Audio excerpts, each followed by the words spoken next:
Shh. Calm down. The show is about to start. Reese on the radio. Turn it up. Turn it up loud. Turn it up loud. It's like a dream come true. Turn on your radio. Reese is on the radio. Yo, let's get it. Due to the nature of this program, discretion does not exist. It's Reese on the radio. Right now on WTIC News Talk 1080.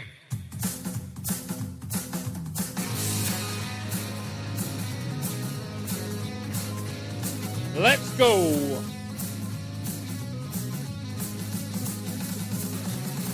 What's going on, all you scallywags out there? Nutmeggers, conversationalists,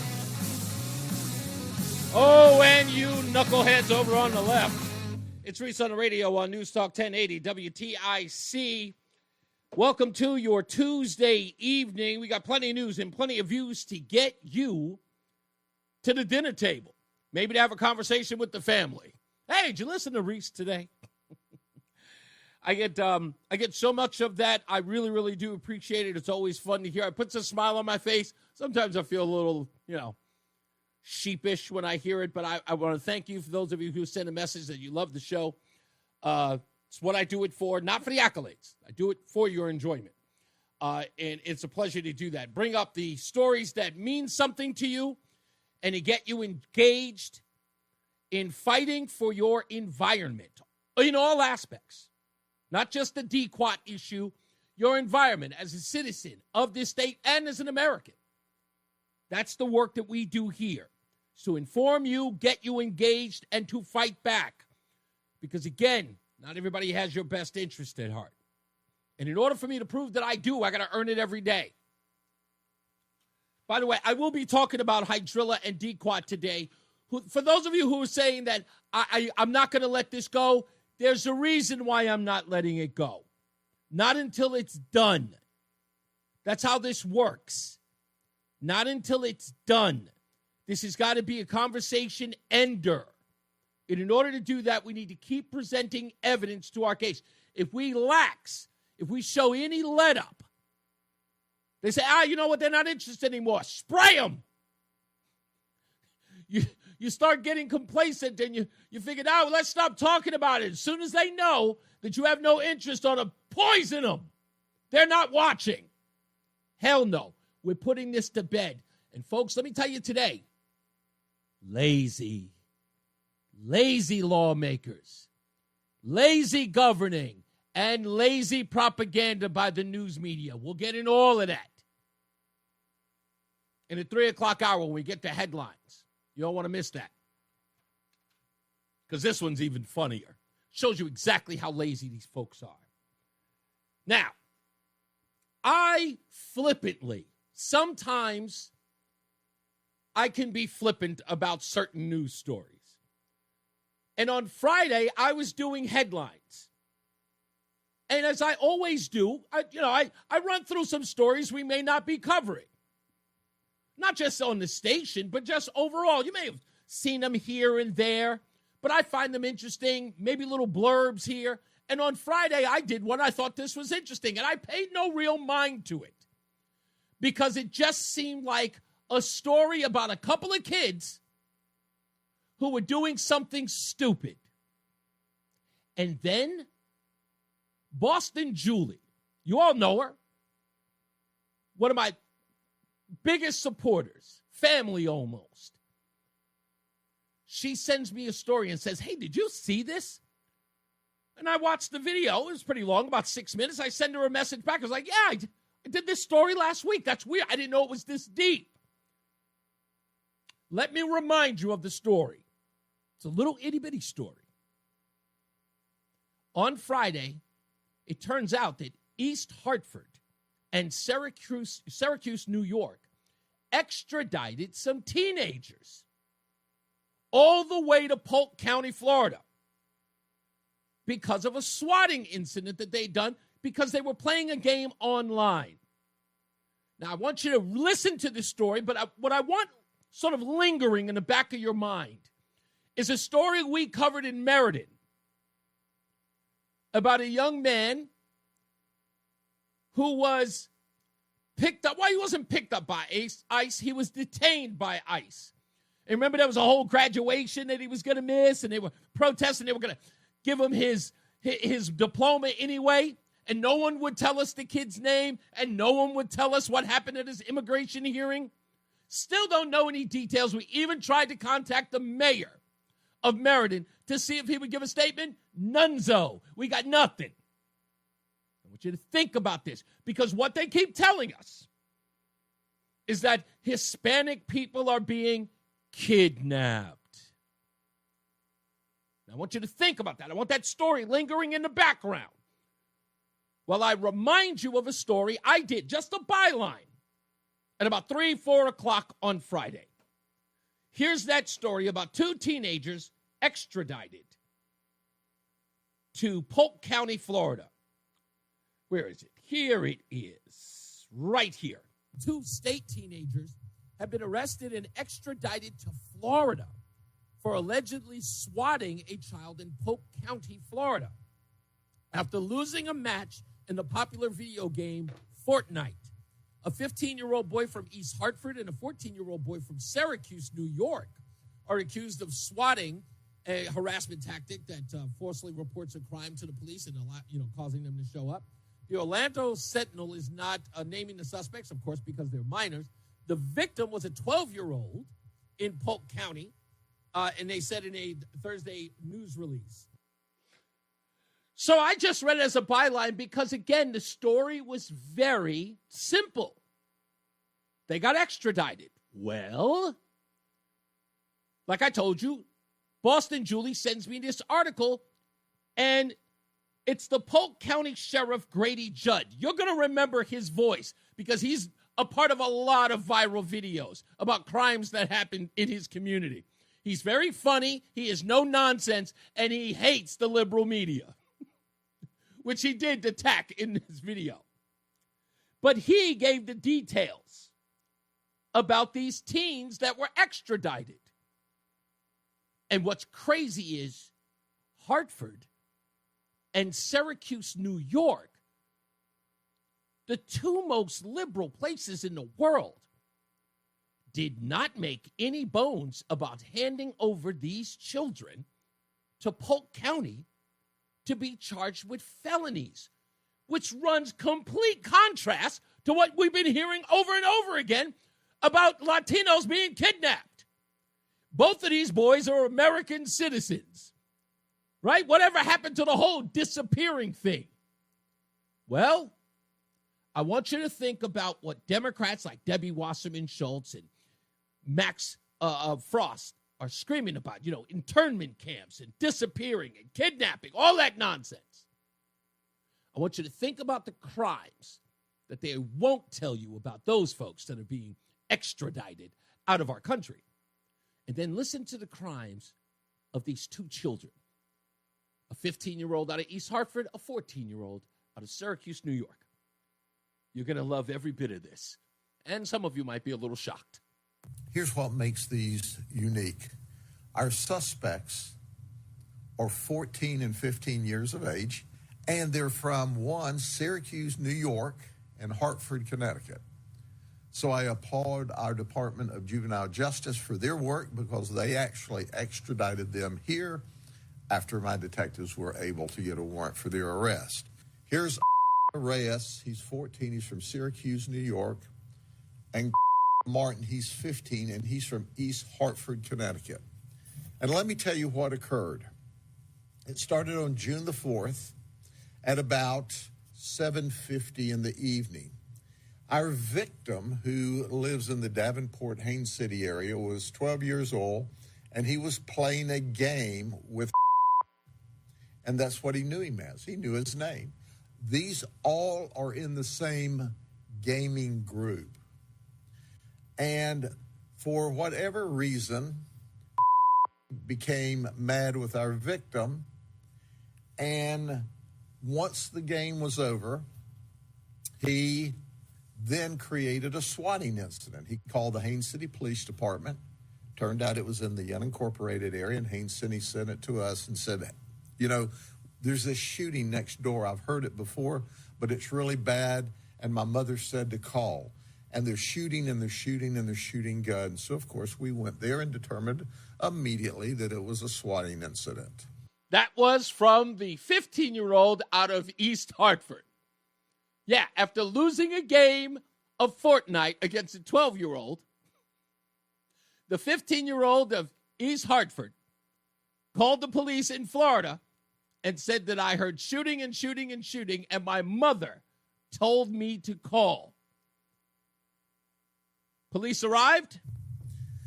So the investigation's underway. Our detectives get involved in the case on the 4th of June and tell the parents of this victim, take his devices away from him, stop him from playing games online, because whether he won the game, whether he and the suspect got into an argument over the game, the bottom line is the victim was a victim because he was playing these games online and made someone mad.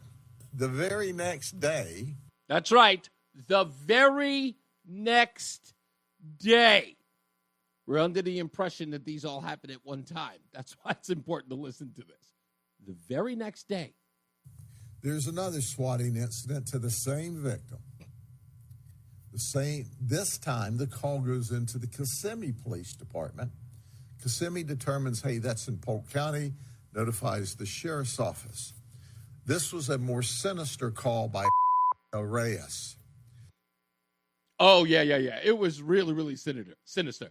First call is a usual swatting call. I heard gunshots, blah, blah, blah. That, in fact, if any swatting call you ever heard, generally it starts off by I heard or somebody's holding someone captive, blah, blah, blah, blah, blah, along those lines. That's how you get the police to run. But this one, again, this was real sinister by the younger kid in Syracuse, the 14-year-old. What he said was this: my wife didn't cook dinner tonight. And because she didn't cook dinner tonight, and because she set my clothes on fire as a result of an argument, I've taken a shotgun and killed my wife and killed the children. 14 years old. And that's the kind of bizarreness we hear often. So, of course, we responded back to the residents. There's the victim. He's online playing with who we determined through the investigation as Reese. So we start following this case back. Now, folks, aside from the fact that the parents of the 12-year-old did not listen to the police saying that he is causing incidents online, you got swatted, he gets swatted again, and when they show up, the kid's still on the game. No one's listening. Nobody cares. Not that the kid deserved it, and in fact, I think it's kind of unlawful. I don't think that you can really hold the parents accountable for letting the kid play the video game after the police told them that he should have his games taken away. They can't legally, force a parent to do that. However, they should proceed with caution in the future. Hey, kid, what are you doing online? Perhaps even watch him while he's online, right? Perhaps monitor him a little bit, but they don't because he gets swatted on the next day. But if you didn't think that was bad enough with the 14-year-old, like I told you, the 14-year-old was far more sinister than the 15-year-old. Both of these things are bad, but it's clear to say, it's fair to say that the 14-year-old took it one step too far, saying that people were killed. Right? It gets worse. It gets worse. We tell the parents, what did we tell you yesterday? We told you to take your 12-year-old's devices away from them and stop them from playing online. Because our 12-year-old has been gaming so long, he'd actually created a friendship with this guy. And this guy and his parents, or his parent, his dad, had actually come down here and interacted with the victim and his parent. So they were no strangers. That's right. The 14-year-old from Syracuse has even visited Polk County and hung out with the 12-year-old. Even that did not keep the 12-year-old, the 14-year-old, from swatting his friend and sending the cops over to his house. But again, I asked the question, Hartford, Connecticut, Syracuse, New York, never made any bones about a 15 and 14-year-old, respectively, being extradited to Florida? One of which appears to be a Hispanic boy, Latino boy. Nothing. No one was screaming and hollering and asking why Hartford and Syracuse would ever allow the police to extradite them?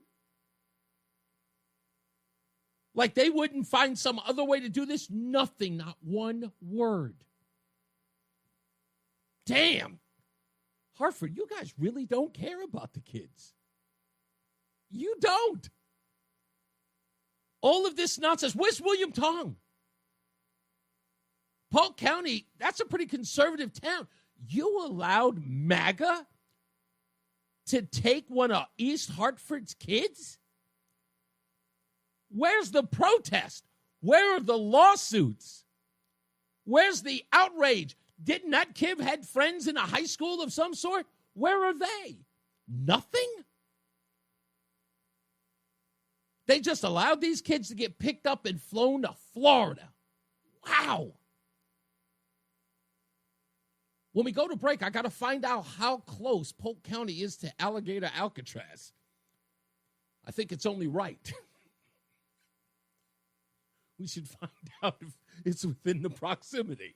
No? Maybe I'm going too far. I could be over my skis on this one. But nothing? Really? I'm stunned. I'm just absolutely stunned. We'll take a break. We'll come back. More news, more views than you can shake a stick at. We've also got to talk about the Connecticut Centinal and the fourth arrest of Nicholas Ricciardi. Yeah, you remember Solomon Schechter School? Oh, yeah. No reports on that, huh?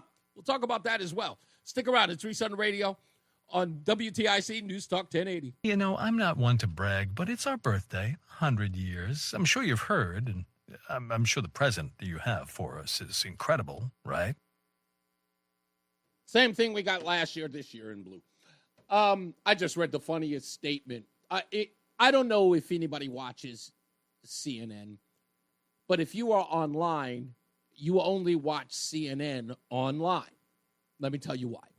You probably watch it through social media on X, Facebook, maybe even Instagram. And the reason why you've seen the show with Abby Phillips is because of Scott Jennings laying waste to the host, Abby Phillips, and other liberals on the show, be it, Anna Navarro, anyone else. Another person who's quite popular is Shermichael. I don't know what his last name is. Who cares? But he's another conservative. All of the viral videos from Abby Phillips' show are directly because of Shermichael and Scott Jennings. Always. You never, by the way, if you ever hear someone say Abby Phillips is, I want to get the quote right. Let me make sure I get the quote right. What is it? What is it? Let me see. Where is it? I don't say. Oh, yeah, there it is. Abby Phillips is much more analytical and balanced. If anybody ever says that to you, I want you to look at them, and I want you to go on your phone, go to Google right now, and search psychiatrist near me.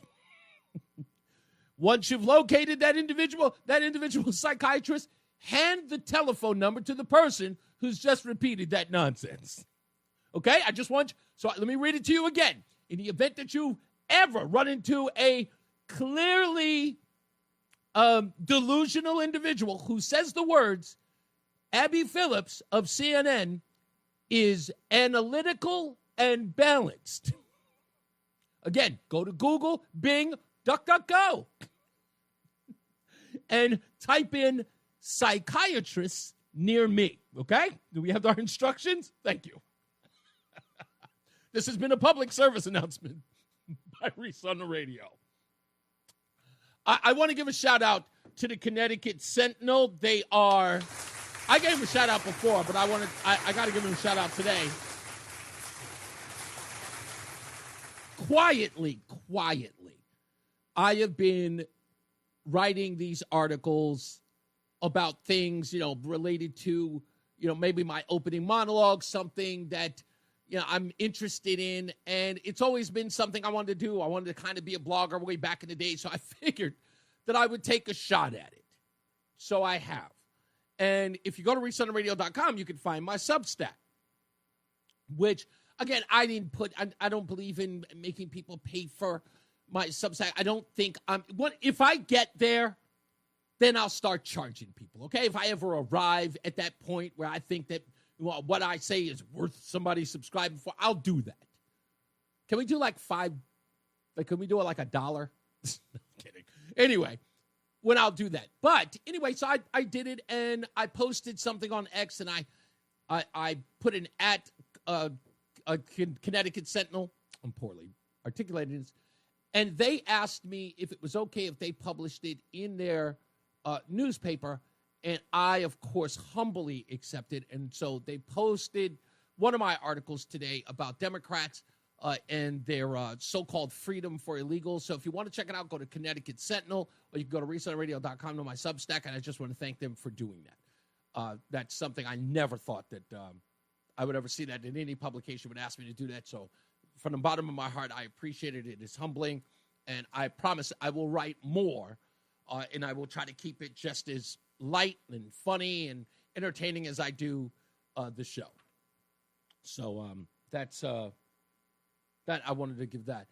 Somebody says, don't believe me. Read the reviews. She has a balanced round table and handles different opinions brilliantly. That's not what you said, young man. That's not what you said at all.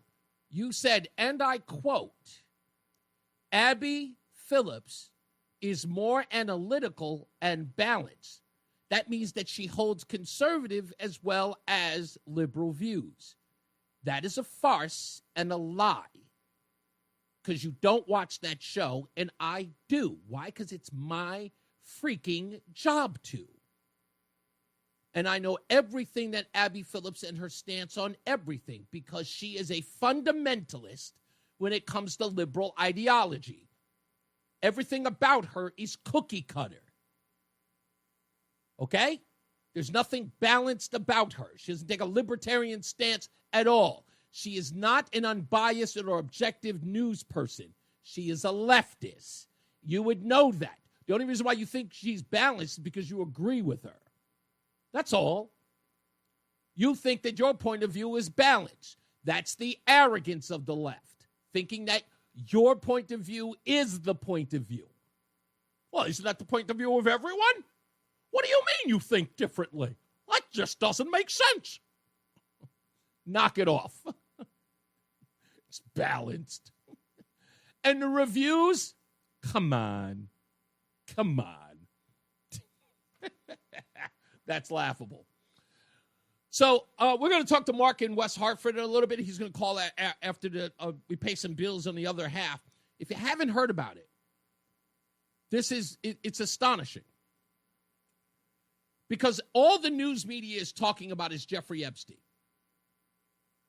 especially in Connecticut, trying to talk or have a conversation about why aren't the files being released, blah, blah, blah, blah, when there is a scandal brewing at the Solomon Schechter School involving one of its teachers, or former teacher for that matter. We don't have any clear indication on whether or not the teacher has been fired, but we do know that the teacher has been arrested now a fourth time. And I interviewed two of the parents that are involved with the arrest of this teacher. I've interviewed them both. It turns out that the second interview I did with a second parent turns out to be the fourth victim in the current arrest. That parent who was reluctant to come forward because they did not want to put their child through the rigorous process of going to court, finally decided after having her child spoken to and after further review, decided to go forward, which led us to our fourth arrest. in the Solomon Schechter School teacher scandal, if you will. So we'll talk to Mark in West Hartford about details on that and about why no one seems to be covering it here and what's going on inside at Solomon Schechter. That after the dismissal of this as being a one-off, now turns out to be serial. And how no one at the school has been made to make a statement, to come forward and apologize to parents, internally or externally, taking any responsibility in any way.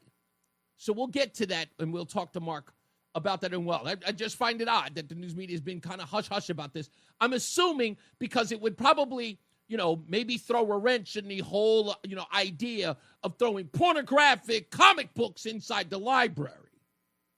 Perhaps that's the reason why nobody wants to talk about it, because dare we interfere with that process. Perhaps if they heard about this story, that someone might go, maybe not a good idea to put genderqueer in the child's library books, child library rooms. Perhaps. Just thinking there. Don't want that to get in the way of it. So let's keep that under wraps, Talk about Jeffrey Epstein, but don't talk about the stuff that's happening right in the neighborhood. Keep that quiet. Yeah. So we'll talk about that with him in a little bit. That's all, again, very, very amazing to me. Also coming up, can't forget this. In the 3 o'clock hour after we do the headlines, you remember that we had a congresswoman here, representative, here on the show, saying that they had done everything. They had researched everything on getting the hydrilla out of the waterways in Connecticut. The EPA had done its research. Everybody had done their research. Well, it turns out that that's not true. Nobody's doing their research. And every day we're finding out that other towns, states, communities, they're running into quite a hydrilla problem too. And just yesterday, a major city did a story about hydrilla and how they're getting rid of it. But there's something else that you don't want to miss from 2015. And when I tell you, boy, this is so crazy. It's so crazy.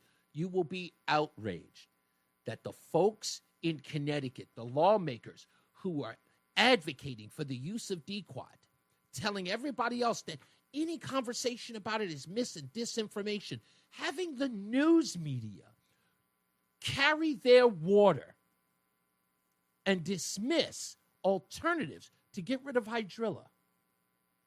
Once you hear this story, you're going to be ticked off, as you should be. And by the way, I want to give a round of applause to MDC.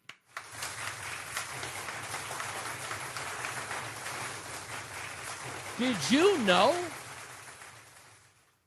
that the Metropolitan District Commission is using, I kid you not, folks, is using harvesters to get rid of invasive water vegetation? Did you know that? They're using eco-harvesting in the reservoirs.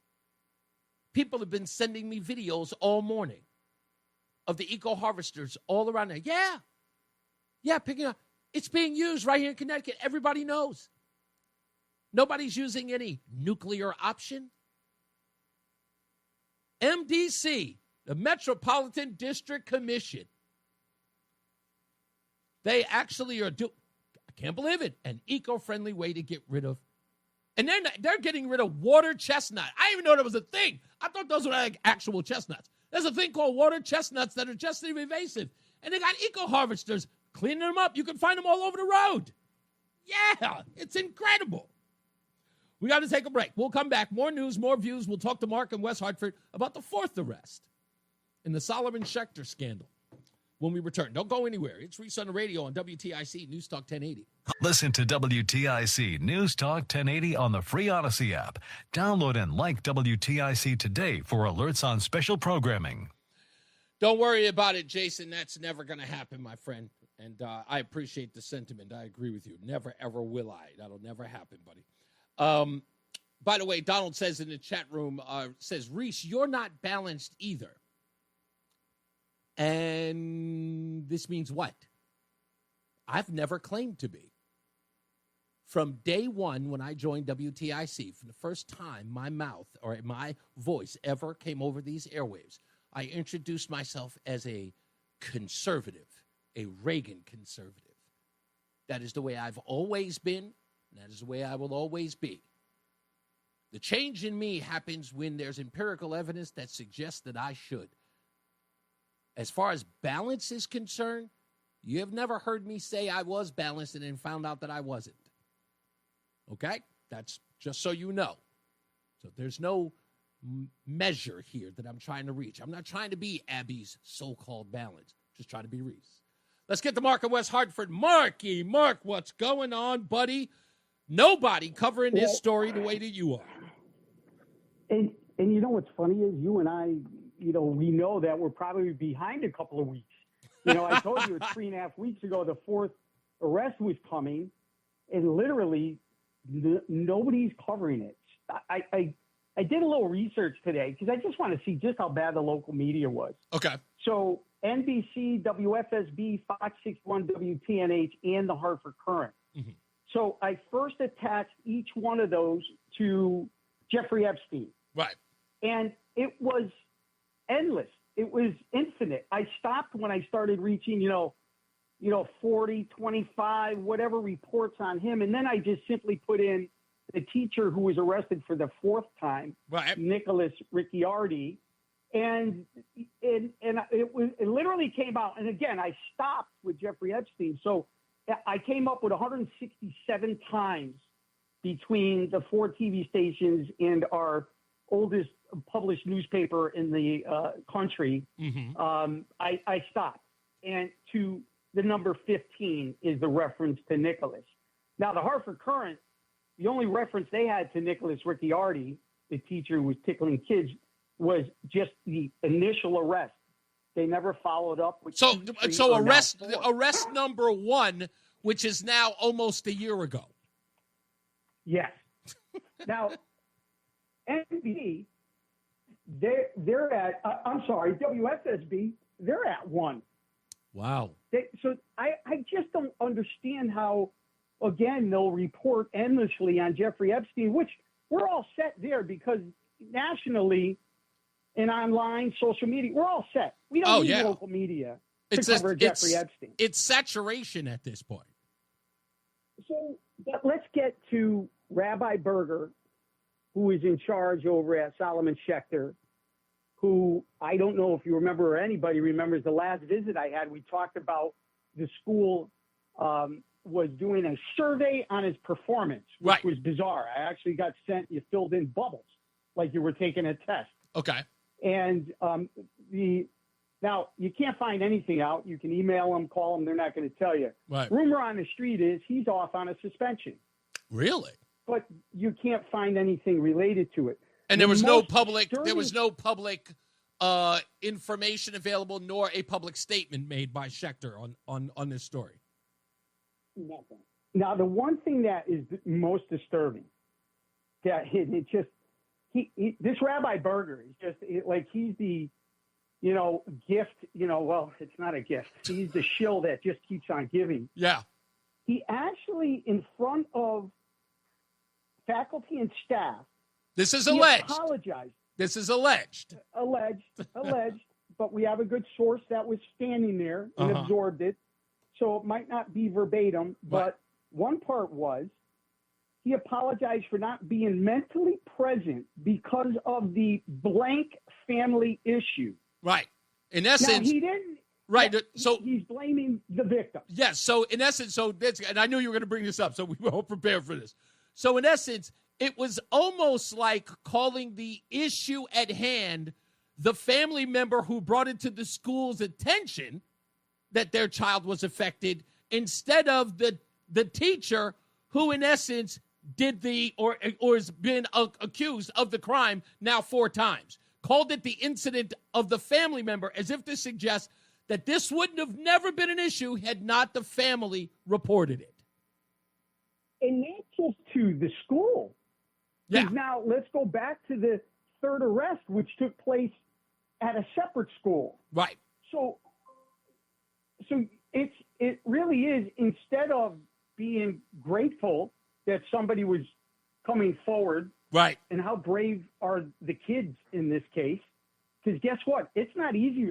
For those that don't know, they have like these forensic psychiatrists, and they have to go in. Can you imagine having to go in? You don't know. These kids are so little. You don't know what they're coming out with or what they're retaining or how they're going to be affected.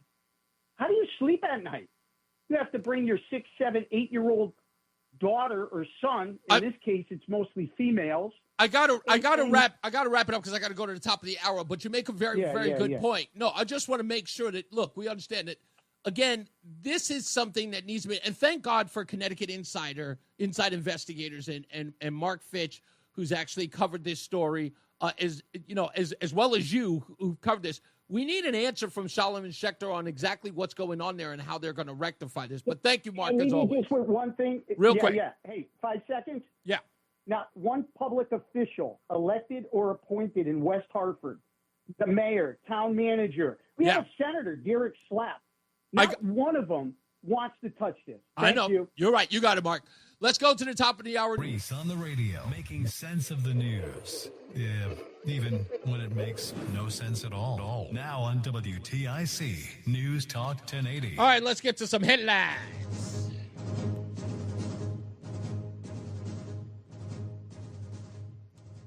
In WNBA news, apparently the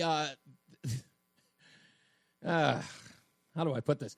The WNBA is expanding. Even though they're hemorrhaging cash, somebody thought, let's make more teams. And they've decided.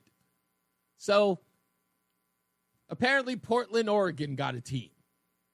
Yes, Portland, Oregon. They got a WNBA team, and they announced their new name today. So, congratulations goes to the Portland Fire. That's right. The new WNBA team in Portland, Oregon is being called the Portland Fire. I understand that one of the rejected names were Portland Set It On Fire. So they revised that and just put it Portland Fire. Anyway, Kamala Harris has 26% support from Democrats and Democrat-leaning voters in a survey conducted by Echelon Insights.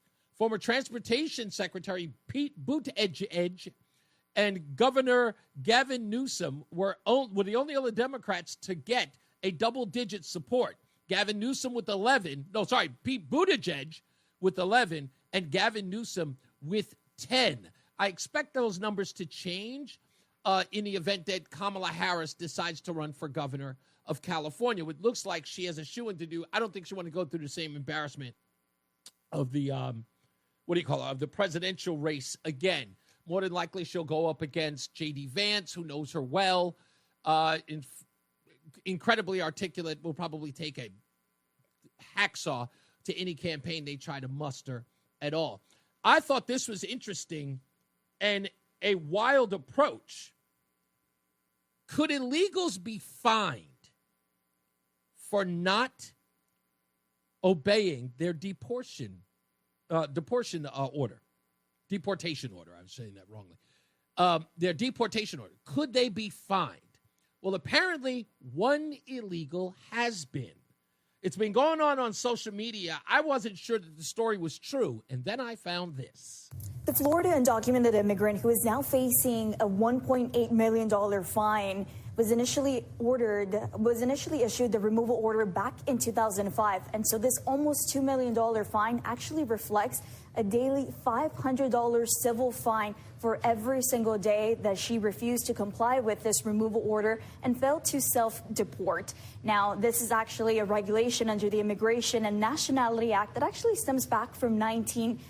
1952. But it's historically been an immigration law that has rarely been enforced. But now, under the Trump administration, back in February, the Department of Homeland Security announced that they would be enforcing immigration laws. They wouldn't necessarily be, quote, cherry picking which ones to enforce. This is an incredible story because then I found on NBC News a story by Reuters. 4,500 migrants are being told to pay up to $1.8 million. And again, because they refuse to follow their deportation order, they again are going to be charged, as the reporter just told you, $500 a day for every day they don't self-deport. So look, as I said before, what a way to get them. Hey, you want to stay? Here you go. Now, Democrats, listen closely. This is what ransom looks like. I'm just saying. Okay? Just in case you were trying to figure out what it meant. Now you know. This is what ransom looks like. Want to stay? $1.8 million. That's a hefty ransom. And it makes sense. Otherwise, you can go.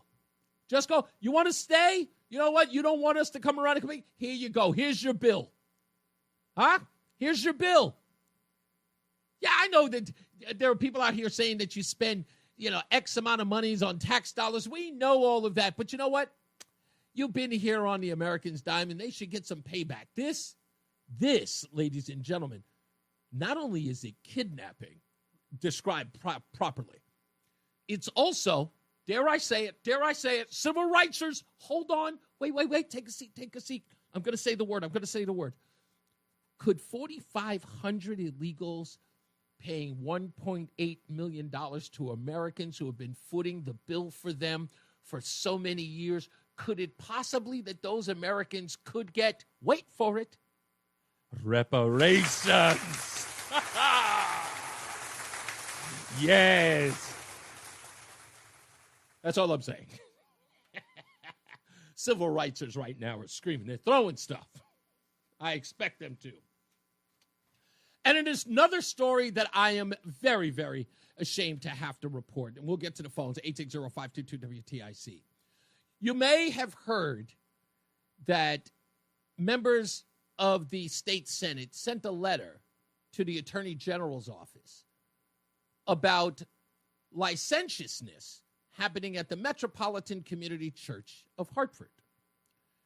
And in that letter to the AG, those state senators asked if William Tong would investigate what was clearly shown as illegal on Project Veritas's video, trying to get a 12-year-old a chest binder, which is illegal. Also, the story of Elvira Said and her daughter, Eileen, who had taken her own life as she attended Rider University in New Jersey. Well, they sent a letter to the Attorney General. The Attorney General has since responded to that inquiry. Let me read it. Dear Senators Martin and Berthel, we are in receipt of your letter dated July 8th regarding Project Veritas. Due to the serious allegations that have been raised about the accuracy and veracity of Project Veritas's practices and the past refusal of Project Veritas to respond to requests for information from our office, it is the policy of the Office of the Attorney General not to respond to allegations based solely on Project Veritas's report. As always, should someone wish to share information or evidence regarding this misconduct that implicates the statutory authority of the Office of the Attorney General, we will review that information and act accordingly. So they are saying that because Project Veritas did not meet their standards, they refused to investigate, even though they had video in hand of the accusations and video in hand of the actions of Reverend Aaron Miller. They refused to act because Project Veritas is the person bringing that case, which would suggest to the Office of the Attorney General that not all people are protected under the law equally. that they do not look at cases as across the board worthy of investigation, that based upon who you are and what you represent, the Attorney General can and will be biased and not investigate. To hell with the violations of the Metropolitan Community Church. To hell with that. Project Veritas, by even mentioning their name in this, not even suggesting that they would, by naming Project Veritas as a reason for them not to investigate, means that, hell, all you have to do is have Project Veritas bring up your misgivings, bring up your misdeeds, and the Office of the Attorney General will ignore them. Let that be a lesson to all of you. If I were you, I'd just get Project Veritas to do an undercover video of you committing a crime, then have that video go to the Attorney General's office, and then the Attorney General's office and go, hey, who brought this case? Project Veritas? No need to investigate. Go on about your merry way. Continue with business as usual. That's what we expect from the Attorney General's office. Oh, it's Project Veritas. What do we care that Eileen took her own life? What do we care that Elvira Saeed lost her only daughter? It's bad enough that she lost her husband to cancer when her daughter was just a child. That child's confusion and pain and sorrow led to her into the arms of people who exploited that pain and then told her that she wasn't in her right body, where she was contemplating suicide throughout her life, people taking advantage of her, giving her hormone therapy, calling the DCF against her parents' wishes, behind her parents' back, separating her from her mother, her only living parent, not worth investigating. If I remember correctly, William Tong's office, the case in Coscob was not brought by Project Veritas, but they were the impetus. Because Project Veritas caught the assistant principal, what was his name, Jamie something, caught him in the practice of not hiring individuals based upon their age, their religious beliefs, and their political affiliations, that William Tong's office leapt into a civil rights case, into Coscob.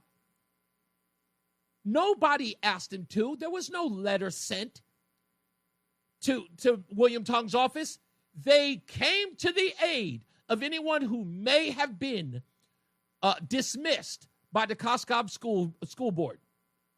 Community in any way, the Coscob school, but may have been, dismissed by them to find out if any civil rights violations had taken place. Now, all of a sudden, Project Veritas is involved, and nope, we want no parts of it. And saying it out loud. Those are your public servants, ladies and gentlemen. That's who they are. That's who they are. It's like, as they say in the hood, from the rooter to the tutor, it's a bunch of corrupt, lazy, pathetic public servants. God, they're awful. Just running around, collecting a paycheck, doing nothing. Doing nothing. Making everything worse. Poison the water, poison the young minds of children with pornography, ignore assaults inside the school, sexual bullying and racial in nature. Do we forget about the 2 black girls? Who were spat on at the school? Nobody cared. Not even the National Association for the Advancement of Colored People. Not even Black Lives Matter. Nobody cares. Everybody's sitting around collecting a check. When it matters, everybody's quiet. Everybody hides in their hole. This is exactly what you get. You're asking yourself, what can you do? There's a lot. And it ain't just voting anymore. It ain't just voting anymore. All of this stuff is just insanity to watch this stuff. I can't believe it. They actually wrote that letter. Some bozo wrote that letter and sent it back. Yeah, Project Veritas is involved. We don't care. We don't care. You know, if somebody else wants to bring the case, we'll listen to it. But if it's Project Veritas now, we got no interest. Imagine. It's like somebody drowning. Would they look at it and it's just like, oh, that guy work for Project Veritas? Yeah, we don't get involved in that. Figure it out, guys. Boy, if you're a part of the wrong affiliation, man, imagine that. Imagine that.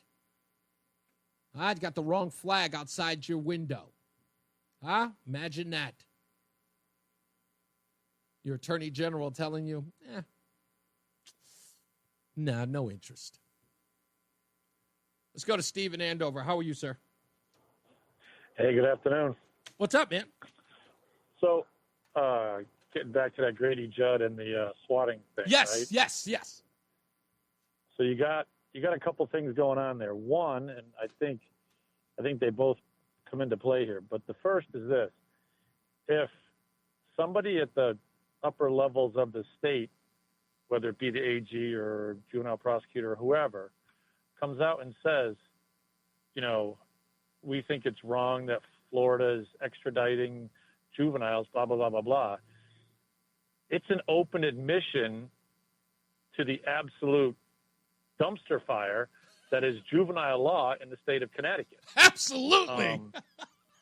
So they have to come face to face with their own, you know, again, dumpster fire that they've created. Yeah. You know, way back when Fran Carino, the juvenile prosecutor, predicted this state was going to go right in the dumper because of all these juvenile reforms.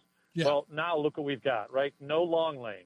You've got no way to keep these kids, you know, under control. They have nothing that threatens them over their head that they got to worry about. So any accountability at the juvenile level, right, is long since gone. So if anybody in the state, you know, was going to, you know, come after Grady Judd or the state of Florida for the extradition or whatever, again, it would be an open admission that Connecticut is a complete failure in this juvenile justice reform, and nobody wants to talk about it, and nobody wants to admit it. It's so good because I watched that video of Craig Fishbein talking. He was having that conversation with the young lady who refused to come on this program. You remember that this case about them saying that you couldn't put handcuffs on children the age of 14 and under. Remember that? And there was this whole deal. And here you got this kid in Syracuse who was 14. The East Hartford kid's 15. But these kids are charged with felonies. Right. It's so insane. Go ahead. I'm sorry. Right. So I mean, again, it's a blatant failure of these liberal Democrat policies, you know, when it comes to juveniles in this state. You know, the old way worked. And obviously the new way is a failure, but nobody wants to talk about it. You know, the emperor's naked, but oh, so well. It is what it is. Yeah, that's pretty much it. The second issue, though. Yes. The second issue with this, though, is sort of the legal one, which is, you know, Connecticut is very good about protecting juveniles and their identities. You know what I mean? Yeah. And all this kind of stuff. So I think part of this is going to play into this, which is sort of legal, and even though it's kind of unsavory, is, you know, the kid is protected. Now, Florida doesn't have a problem blasting his name all over the place. You notice that I bleeped out their names because I know what the rules are. But Connecticut, that sheriff said, I don't care. I said, you guys can bleep out his name all you want. I'm telling. Right. So I think that kind of plays into it, too, why no one wants to talk about it. So I think it's a combination of those two things. But I think really what's pushing it is the fact that, again, the juvenile justice reform in the state has been an abject failure. Nobody wants to touch it. Nobody wants to admit it. And we're stuck with it. And, you know, these kids are still running around, you know, stealing cars, you know, stealing motorcycles, stealing dirt bikes, stealing ATVs, running around, you know, getting involved in, you know, climbing into people's cars in the middle of the night, taking fobs, doing joyrides. All that stuff is still going on. Oh, Steve? Somebody reason. There's something else. Oh, there he is. Okay. Yeah, something's got to be done. But I'm glad, like I said, I'm stunned that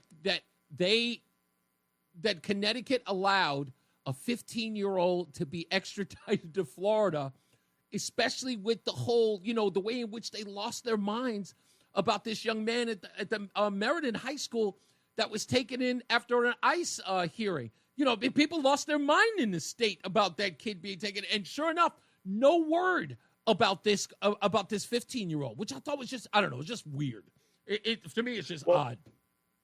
Well, remember, the ICE raid was the flavor of the day because that goes against Donald Trump. Right. So anything that goes against Donald Trump, you know, will exalt and make newsworthy. Sure. But when you do a governor's warrant, you know, from the governor of Florida to the governor of Connecticut, and everything is done properly, and, you know, T's are crossed and I's are dotted, the state of Connecticut doesn't have a big leg to stand on, because now Florida will absolutely turn around and you know, publicize this whole thing. Hey, Connecticut doesn't want to do this. And at this point, I'm sure Lamont doesn't need that. No, he does not. Yeah, regardless of how it looks. That's right, because Judd gets a lot of cameras in his little police briefings. He's viral every time he goes to that podium.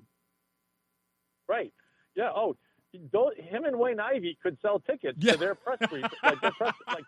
You're so right. And they would sell out because people just love to hear what those two have to say. You're 100% right, buddy. Thank you, Steve. I got to get to some commercials, but I appreciate you, sir. Yeah. Thanks for holding on, man, and calling back. We'll get to Rudy on the other side of this break as well, because he's out in Florida, and I want to know how close Polk County is to Alligator Alcatraz. Just because. We'll take a break. We'll be back. More news, more views. It's Reese on the radio on WTIC News Talk 1080. As we should. It's our 100th birthday. Anyway, it's Reese on the radio on WTIC News Talk 1080. I'll get to the hydrilla thing in a second, but Rudy's on the line. I do want to get back to him after his call yesterday. So, did you hear about this story about the kids being extradited to Polk County? Oh, yeah. Like days ago, like sometime last week. Well, I mentioned it Friday, just like flippantly. It was just a news byline. Oh, no, I heard about it. I think it was Thursday. He posts his own tweet on Twitter or X. He posts his big arrest. Okay. Every day he's posted it. It's comical. And he's on the news almost every day on one of the local Tampa stations. Right, yeah. For making these arrests. He's very famous for getting pedophiles to travel from all over the country to a hotel room. Oh, that's right. To meet the sheriffs. Yeah, and for those of you who are just joining, like wondering who we're talking about, we're talking about the Polk County Sheriff, Grady Judd. And if you've seen him, you know who he is. Hey, here's the crazy thing. He has a washboard stomach, not an ounce of fat on him. Wow, He's 70, 72 years old. He's about 6'4". Right. And I've met him. He's a nice guy.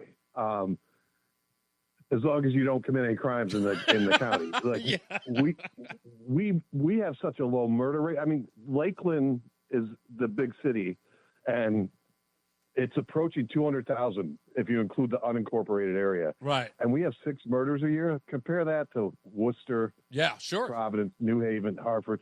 And he doesn't play games. These kids are in deep doo-doo. If you and I had done this, we'd be going away a long time. So, see, that's the part about this that I haven't heard yet. You know, these kids are gonna have their day in court, but he did not flinch on the amount of felony they would, because he also points out the absurdity of what they had done and without a care in the world, pointed out how the parents ignored him. I killed my wife and kids was what they said to the police. Yeah. Now, we played the audio. This. You got to understand, in Polk County, that would trigger a dozen deputies, a SWAT team, the helicopter would go up. They would come full force, thinking that someone's getting murdered. Right. And they're knocking on an innocent family's door now. With this full force. Yeah. In fact, Grady Judd, in that press conference, he says earlier in the piece that I played, he makes the point of the reason why this is a problem is someone is usually swatting a family at all hours of the night, midnight, 1, 2 a.m. in the morning. In Florida, if somebody is rapping on your door like a police officer would at that hour of the night, more than likely the person inside the house is approaching that door with a pistol or a shotgun in their hand. You're 100% right. I have a nice sign in my driveway, but you've been warned. But and let's not forget the Alcatraz thing at the end. But yes, he. Do you remember when BLM was protesting? Yes. They came down here and they joined a peaceful protest. Was a Baptist church for mourning black deaths, and it was 2 busloads of kids. They all sounded like they're from Jersey, New York, Connecticut, all up in the Northeast, all bussed in. Yeah. They joined at the very end, and they were the ones causing all the problems. He did a press conference. He goes, "We follow your social media. We know where you're meeting the next day. Wow. Leave my county." They met the next day. They came. God bless them. He had 40 police cars waiting for him, drove him out of the county, got on the news and said, "Hey, and remember this too, if you, loot a business, that triggers our stand your ground law. You are not even going to get prosecuted, arrested, or processed. Yeah. If someone comes in to threaten you in your store and you drop him where he's standing, he's going to shake your hand, pick up the body, tell someone to put it in a body bag and get it out of here." And he's even said that at a press conference. That's how he got. And you're not going to get prosecuted. So he said, if these people disturb your business, your home, or threaten you, I would shoot them so many times that they look like Swiss cheese and I could read a newspaper through them. And I don't know if you saw his famous one from 2006. No. They killed a deputy and a dog, and they tracked the guy down finally. Yeah. And the reporter goes, "You shot the man 68 times. He goes, "It would have been more, but we ran out of bullets." Wow. He does not play, and Florida doesn't play. These kids are in trouble. They're not going to get like 6 months there won't be no. probation. There won't be a slap on the wrist. Without a doubt. I told you how he feeds them. They're not good. They're going to wish they went to Alcatraz Alley instead of Polk County Juvenile or. And if they're tried as adults, yeah. Oh, I don't think that's going to happen. But I think he's going to make them rue the day that they does it all the time. Yeah, I know. But I think Florida does it all the time. I think they're going to rue the day that they pulled this off anyway. Especially the egregious nature of the 14-year-old from Syracuse who actually met the family, met the young man, and hung out with him, and still pulled this stunt. You know, there's a level of like, holy crap that goes to this. I got to go though, Rudy. I was driving home. Alcatraz Alley. Yeah. Listen. Alligator Alcatraz. Yeah. If they don't go there, that would be a blessing, to be honest with you. It's a 4-hour drive. It's like 250 miles. Oh, okay. But there's no direct. There's a quicker direct. I mean, a shorter direct route. But you're going. If you and I drove it, it's backwoods. Jethro and Bubba are there. If our car breaks down, I'm a Yankee and you're a colored fella. You don't go without using it. It's in the swamp. It's in the deep woods. I could imagine. So you got pretty lips. Is what the first thing you get. Goodbye. These kids are screwed. Yeah. I didn't bring it up yesterday because I thought it was old news. No. Because after I saw that press conference, I had to bring it up. But thanks, Rudy. I appreciate you, buddy. Twitter page. I will. Let me get into this story because I said I was, and I don't want to get it pushed back. This is important to get to real quick. So, Austin, Texas has a problem with hydrilla. And just yesterday, they posted a report about getting rid of it. In posting that report, I went to go look at it, and there was another link to a story associated with it. And that story went back to 2015. So I said, you know what? I want to play this video, the one that aired yesterday. But when I saw the video from 2015, I said, let me play that first. So, like Huey Lewis in the News, let's go back in time. Austin, Texas, 2015. We looked at different methods of controlling hydrilla, and the best suitable method at that time was to actually introduce triploid grass carp, also known as white mirror. It's a fish from Asia. They deliver them from out of state. They're produced in hatcheries outside of the state, and they actually get stocked from a truck. And now with recent flood events, after the drought was over, floodgates have been opened at Tom Miller Dam and allowing grass carp to escape downriver into Lady Bird Lake. And so we know that at least hundreds or thousands may have come down, but it's hard to determine a number exactly. They are sterile, they won't reproduce, but we still have to live. I mean, these fish could live anywhere between 7 and 15 years. We expect them to die off a little at a time, and eventually the numbers are going to be reduced to the point where we'll start seeing vegetation grow back in the lake. The thing is to learn from this experience to see how we can refine our efforts in the future where we don't have to get to this tipping point. So here we are 10 years later. Back in 2013, 2014, 2015, they put hundreds of thousands of grass carp inside their lake, and even though there was flooding, these carp got out of that waterway, got into another, and then destroyed all vegetation. They ate it all. They ate it all. And this report was meant to admonish the people who would use the carp. But their response to the news was, yeah, we brought in way too much carp. They got rid of all vegetation. But this isn't a bad idea. We just need to adjust. That's all. We just need to adjust. This time, we won't put that much carp in it. So the next time we get vegetation like hydrilla, we know exactly what to use. And they did.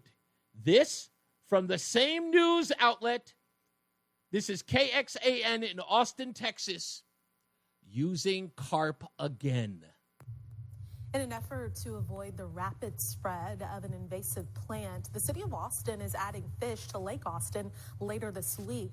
The city's Watershed Protection Department says it's seen an increase of hydrilla on Lake Austin, primarily in coves and backwaters downstream of Loop 360. A vegetation survey in June showed hydrilla was found on about 5% of the lake, and that's why the city is adding about 350 sterile grass carp to the water. They feed on the non-native plant. If all of this sounds familiar to you, the city had a huge problem with the plant in 2012 and 2013 and added carp to the water then, which helped reduce those numbers. Those older fish, though, are nearing the end of their lifespan, so the city is adding a new round. Again, this is lazy governing. This is lazy reporting. This is even lazy propaganda.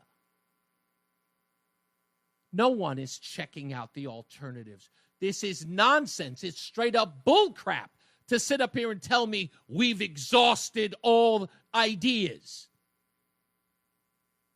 Austin has been using it the same way for 10 years. Kept the carp in the water. Those carp are dying off. They're bringing in new. They went from putting in hundreds of thousands to just putting in 300. They're managing the problem. And they're not using any dequat. They're not using any chemicals. Go figure. What's all this nonsense about we've investigated how we can get rid of it? You're lying. No, you didn't. I found this because somebody just sent a video to me. Someone just sent me a news report. There it is. No offense, but folks, you guys are bums. You're a bunch of bums. I'm just some dude on the radio. I'm a gumshoe at this, and I can figure it out. You're the guys who have been elected to solve this problem. Solve it. But dequat isn't your answer. You've got plenty of options. Get on it. We'll be back. More news, more views, your phone calls. It's Reese on the radio on WTIC News Talk 1080. It's Reese on the radio. Ask your doctor if common sense is right for you. On News Talk 1080, WTIC. Let's get to Aaron, who's in Goshen. How are you, sir? Hey, Reese, how you doing? Pretty good.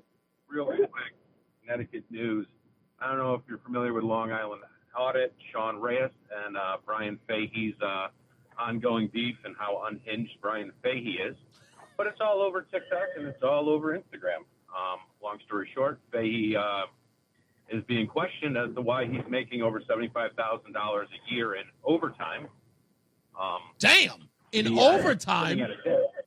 In overtime alone. He's over $213,000 for his salary. And over 75,000 of that 213 is overtime. Damn. So Sean, who has had a history with Brian, locking him out of state trooper headquarters and kind of violating his First Amendment, Second Amendment, or First Amendment right. Mm-hmm. Yet again, did it. Sean went to his house to knock on the door to ask him a question. I saw it. Doing so, yes. I mean, it spits in his face. I mean, these are the unhinged state troopers. And what scares me the most is the Groton Police Department that's telling him that, oh, if you spit on a police officer, that's exchange of bodily fluid. But a police officer spitting on a civilian, well, there's no charge for that. Really? No.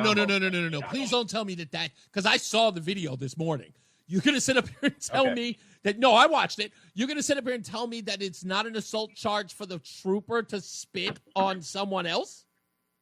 That is what the Groton police officer, active police officer on the scene, was saying on camera to Sean when Sean was questioning it and wanting to press charges for assault for having bodily fluid spit into his mouth. Well, okay, you know what you got to do?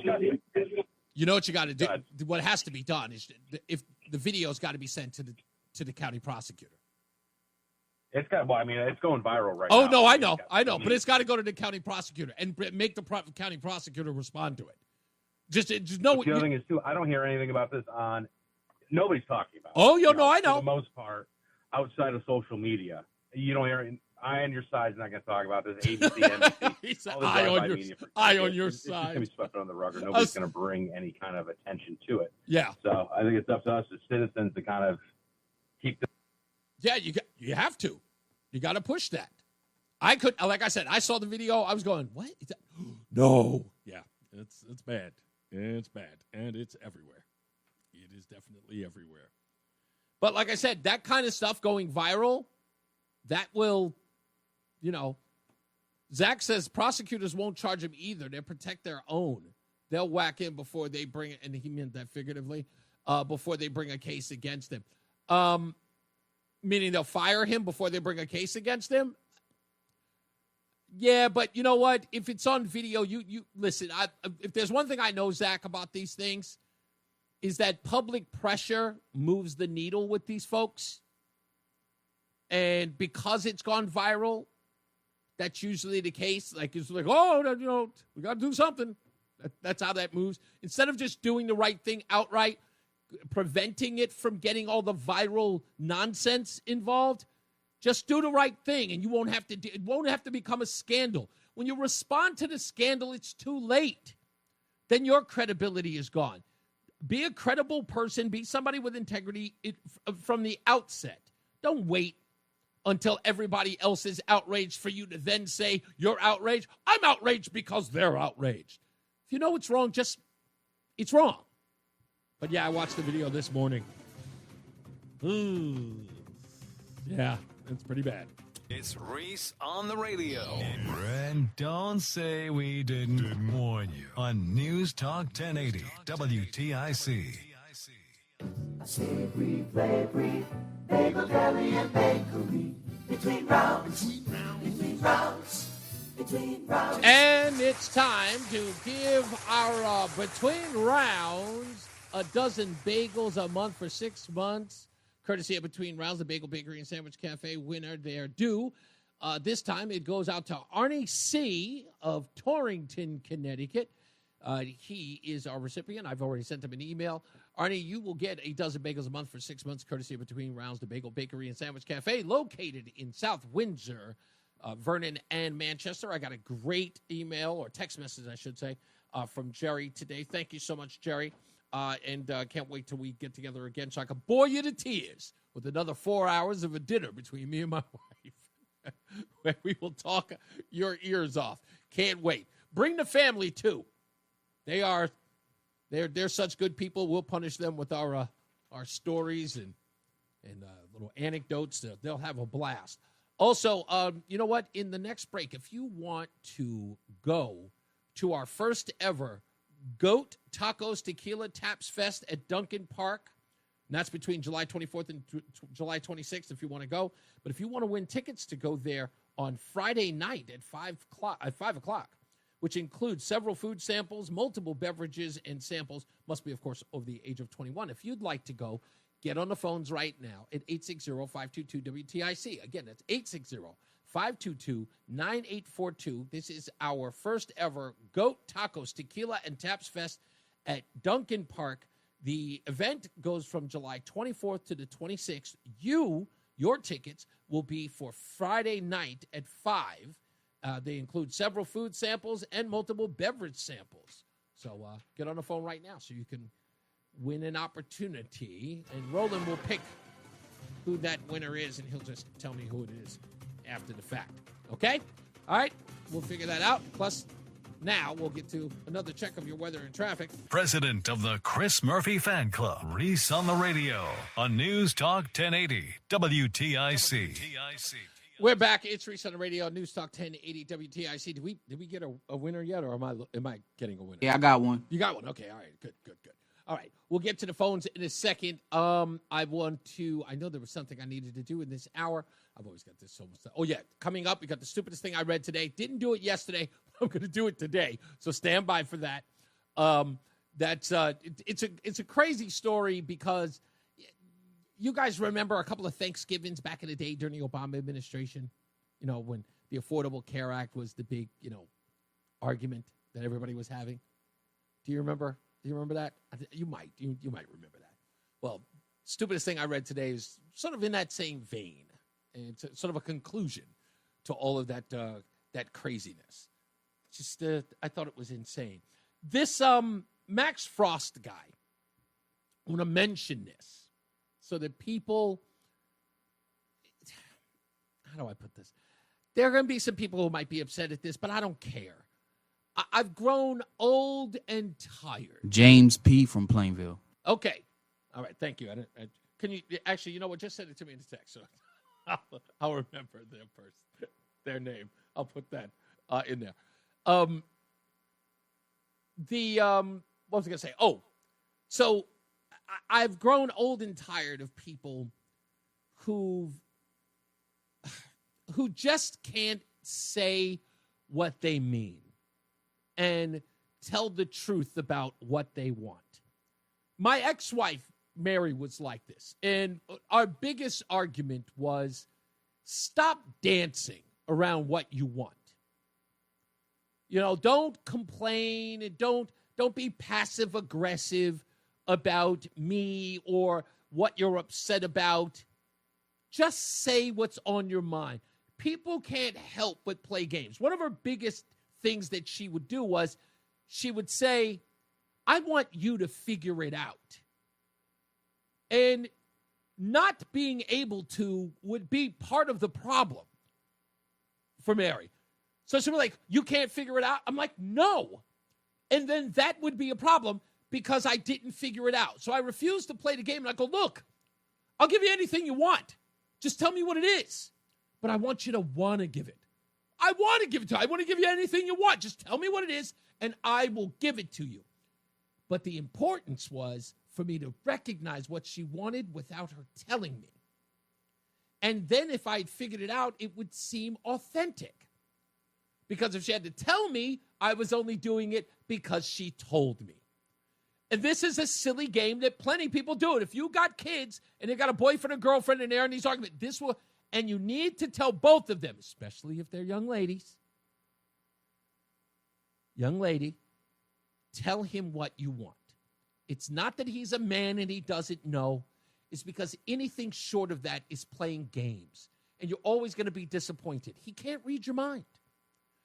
If you're better communicators, which a lot of women say that they are, communicate. Now, why am I saying all that? Because there's no one far worse at communicating what they want than leftists. I'm sorry, it just is. And what I want them to admit and to just tell all of us is that because of their social status in their own mind, be they minorities, be they disabled, be they female, whatever it is, whatever gender or whatever race or whatever background it is that you believe is oppressed, I want you to come out and say it. Just say it without the nonsense. Stop telling me you want to be treated equally. Just say, I want to be treated special. Now, why? Why do I say that? because their argument for the other side is that they have received special treatment since the beginning of time.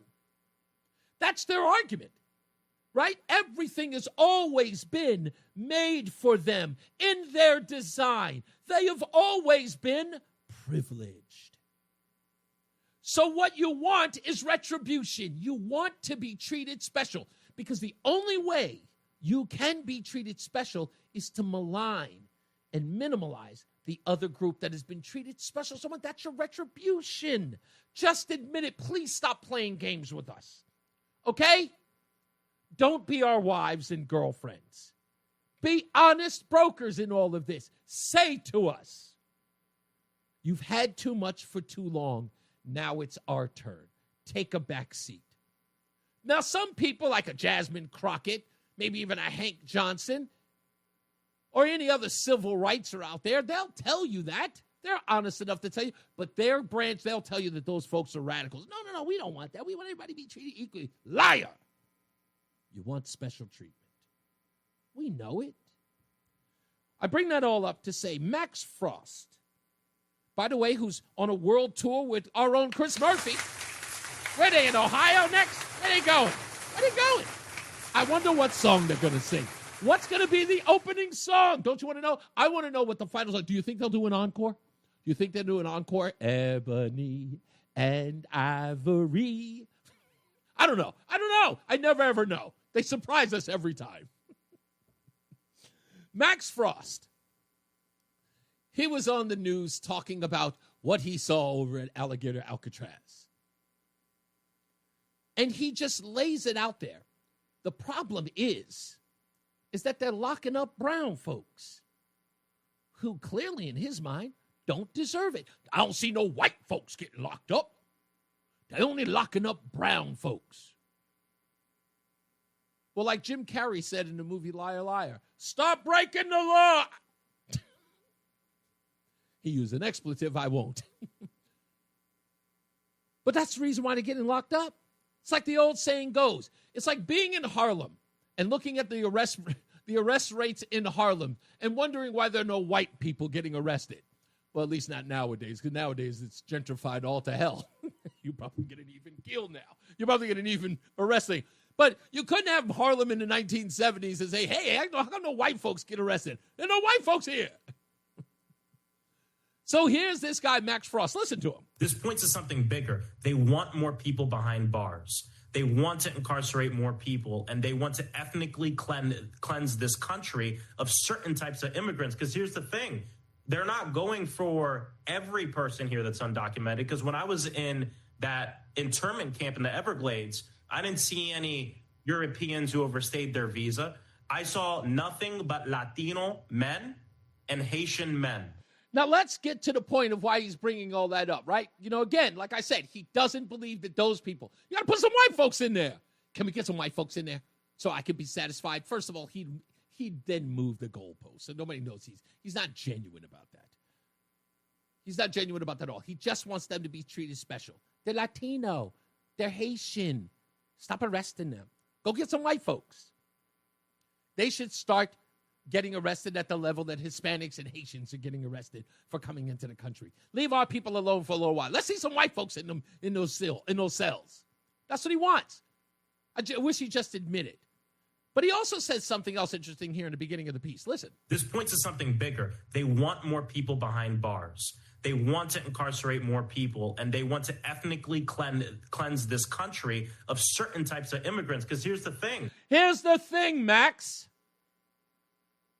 In your outrage, you are opening the door to something you don't want to. And somebody like me, who really pays attention to what people say and how they say it, what you're admitting, Max, is that what you were doing and what your party was doing and what your dear President Biden was doing was the opposite of what you're accusing Donald Trump of doing. You were trying to ethnically douse our communities with third world country folks. You were trying to saturate our cities and our towns Because if Donald Trump, again, if he's trying to ethnically cleanse, what were you trying to do? Right? We were overwhelmed with these folks from Central American countries, in the Triangle countries, in Mexico. We were oversaturated with all of these people that we clearly could not sustain. If we are ethnically cleansing the country of these folks who were brown and black, what were you trying to do? What were you doing to us? The opposite. That's where you expose yourself. But you think you've got the moral high ground. You think that you're telling us because we're removing them that we should be ashamed of ourselves. Look at them. They're only taking the blacks and browns. Look at them. Only the blacks and browns are leaving. Only the blacks and browns are getting locked up. So what? You ain't special. And that's what you need to tell them, because a lot of these folks, they act like children. That's what they are. They're a bunch of redheaded stepchildren. How come Massa don't love me? How come them white folks don't love me? I want them to love me too. You ain't special. You don't get to run roughshod over the country. Why? Because you black and brown? You don't get to dwell through every community you wish to be in just because you are. You don't get the racial card. You don't just walk in with your black skin and say, look, black person, let me in. No. You want to be treated equally. So good. We're going to equally reject you. Just as easy as you could be accepted, you could be rejected. It's that simple. It ebbs, it flows. We'll call you when you're necessary. That's how it works. It's like a casting call.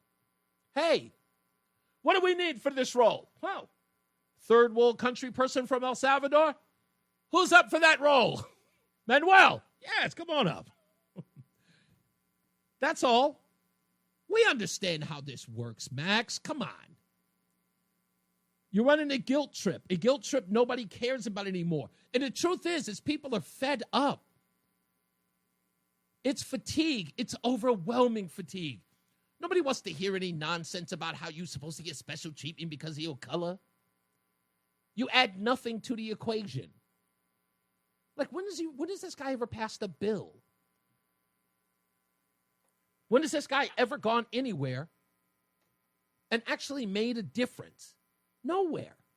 He seems to travel all over the world. He's been to El Salvador. He's going to Ohio with Chris Murphy. He's doing a white and black tour. What is that? Are we calling it? Maybe what's the name of that cookie? The black and white cookie? Yes. The black and white cookie tour. I don't even know what they're doing anymore. What's the purpose of this? Do people believe that the Democrats are going to be saved by Max Frost and Chris Murphy? Do these bozos believe that? They are going to save the Republic? These two guys? I don't know. That's where we are. But Nick, nobody cares. Yes, it's filled with blacks and browns. Yes. Those folks overwhelming. I hear this all the time, this argument about, I don't see them putting any Europeans who overstay their visa. What are the people who overstay their visa? What's the rate of which those folks are in the country? What's the overwhelming number? What's the over-under on that? Anybody ever tell you? Why? Because you would think if they make it an argument, they'd have the statistics available right at the tips of their fingers. They'd be able to tell you in a heartbeat. There's far more white Europeans overstaying their visa every day. Far more than the tens of millions who cross the southern border. And they should focus on that.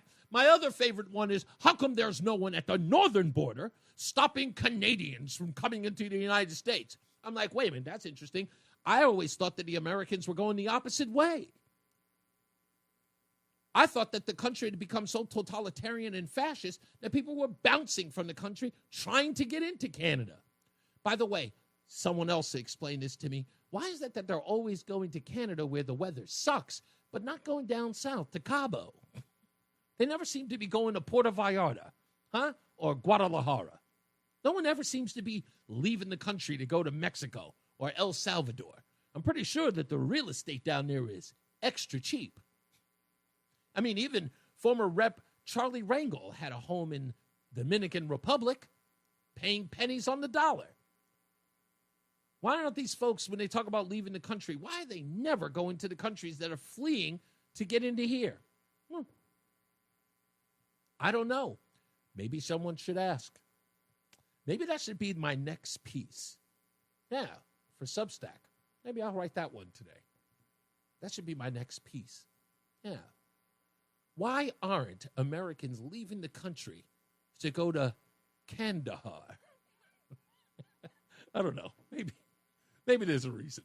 I couldn't possibly think of it. Hey, you know what? I believe that Chicagoans, if they were to leave Chicago and to maybe go to Baghdad or Iraq, they'd probably live longer. I'm just saying. I understand there's more violence in Chicago than there is in some of these Arab countries that are in the middle of a war. I bet you'd survive longer in Beirut than you would in Chicago nowadays. I bet. We got to take a break in a minute. When we come back, the stupidest thing I read today, are you still snubbing your right-wing parents or right-wing family members? Well, according to a speechwriter, he says that you can knock that off now. It's an incredible story. I can't wait to read it to you. Plus your phone calls when we return. Stay locked in. Reese on the radio is on WTIC News Talk 1080. All right, we are back, and congratulations are in order for James P. of Plainville. He is today's winner of the Hartford Yard Goats and 360 Marketing Event's first ever Goat Tacos, Tequila, and Taps Fest at Dunkin' Donut Park between July 24th and 26th, a festive and vibrant event featuring more than 20 restaurants, 100 beverage brands, live music, live cooking demonstration, fun activities, and more. James's tickets are for Friday night on the 25th at 5 p.m., which includes several food samples and multiple beverage samples. And, of course, he must be 21 or over, which I presume he is. If you'd like an opportunity to win, make sure you check out the show tomorrow. We will announce that winner when we ask you to call. And that's 860-522-WTIC.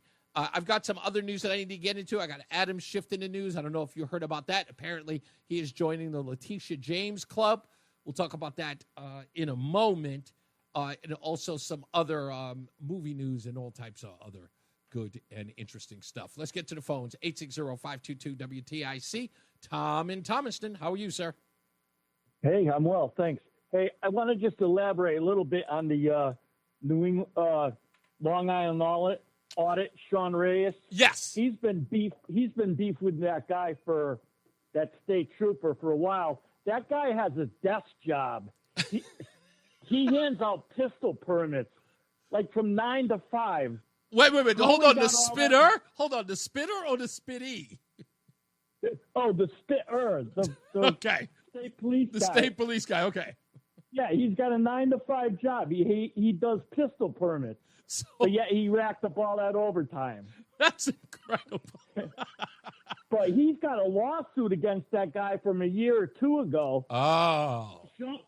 Oh, it definitely is. And that's where that, I don't know if it's true, but he was saying that's why that sergeant was put on the desk job, because he had so many complaints from people when he was a patrolman, because he's such a hothead. Oh. So who knows? It may have been easy prey on the part of Sean. You know what I mean? It's sort of like saying, I know what makes this guy tick, so I'm going to play to that. Look, and I'm familiar with that. I know a lot of people who wear their emotions on their sleeve. It happens all the time. Indeed. Yeah. Thanks, Tom. I appreciate you. Let's get another check of our weather and traffic with Jason Caterina and Mark Christopher, who I know does not have a short temper ever. You ever been you've never been like in a street argument, like a bump or like a road rage kind of incident where you had to scream at a guy for cutting you off? Are you that kind of guy? I try not to, although I have had a few incidents. I will tell you this before you get to traffic. My goodness, my wife has got me in situations where I thought I was going to have to fight a guy. Oh, no, really? As a passenger princess, she will start fights with other drivers while I'm driving and gets mad at me because I'm the patient one. I don't. Anytime somebody like drives too slow or they do something ridiculous on the thing, I got to look at her and go, don't do anything. Don't calm down, because I'm very patient. She will lose it on them. I'm worried about her. Yeah, you gotta stay calm. I love these people that don't use their directional signals. I also love people that you're going down the road and somebody will pull out of a side street right in front of you only to pull off like 100 feet or 200 feet down the road. It's just like, what? Worst drivers ever. What are you doing? Why would you do that? The self-proclaimed love child of Rush Limbaugh. They're running a strange program, y'all. Reese on the radio on News Talk 1080 WTIC. By the way, if you are friends with Reese on the Radio on Facebook, you got to go to reeseontheradio.com if you're not. And just go in the top right-hand corner. You can friend me on Facebook. That's generally where I am when I post a lot of stuff. There's some posts on Instagram and other places, but I generally go to Facebook. I'm an old guy. But friend us on Facebook. I posted something, speaking of Rush Limbaugh, that was posted on his Facebook page today, and I immediately got very, very mushy about it. For those of you who remember, Rush Limbaugh was a guest voice on the show Family Guy as himself. And it was a great episode. It was funny. It was hilarious. And I remember Rush. It was, right? And I remember Rush talking about that on his show and about how Seth MacFarlane and he had an email exchange about how the left went ape on him for having Rush Limbaugh on the show. It was just, and Seth MacFarlane's response to it was like, even Rush warned him before he did it. And he said, look, I just want to let you know that, I'll do it.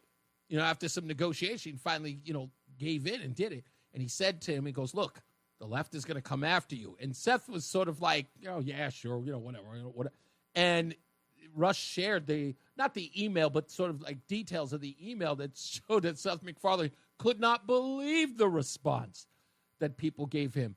It was just as similar as when Rush talked about when he announced he was married to Catherine and spoke about how Elton John performed at his wedding, and people went nuts. Even on The View, Joy Behar couldn't believe it. It's like, what? And it was just, I just thought it was interesting. So it brought me back to all of those things, and I was hearing Rush, and I was hearing a show in my head, and that's kind of where I go. If you don't know by now, and if you're new to this show and you're just finding it, I don't fashion my show after Rush Limbaugh, but I adore him. He is everything to me, and I wouldn't be here without him, and not the good people of WTIC, but radio is my life, and there's so many similarities in his story that were in mine. He fell in love with radio at 15, as did I.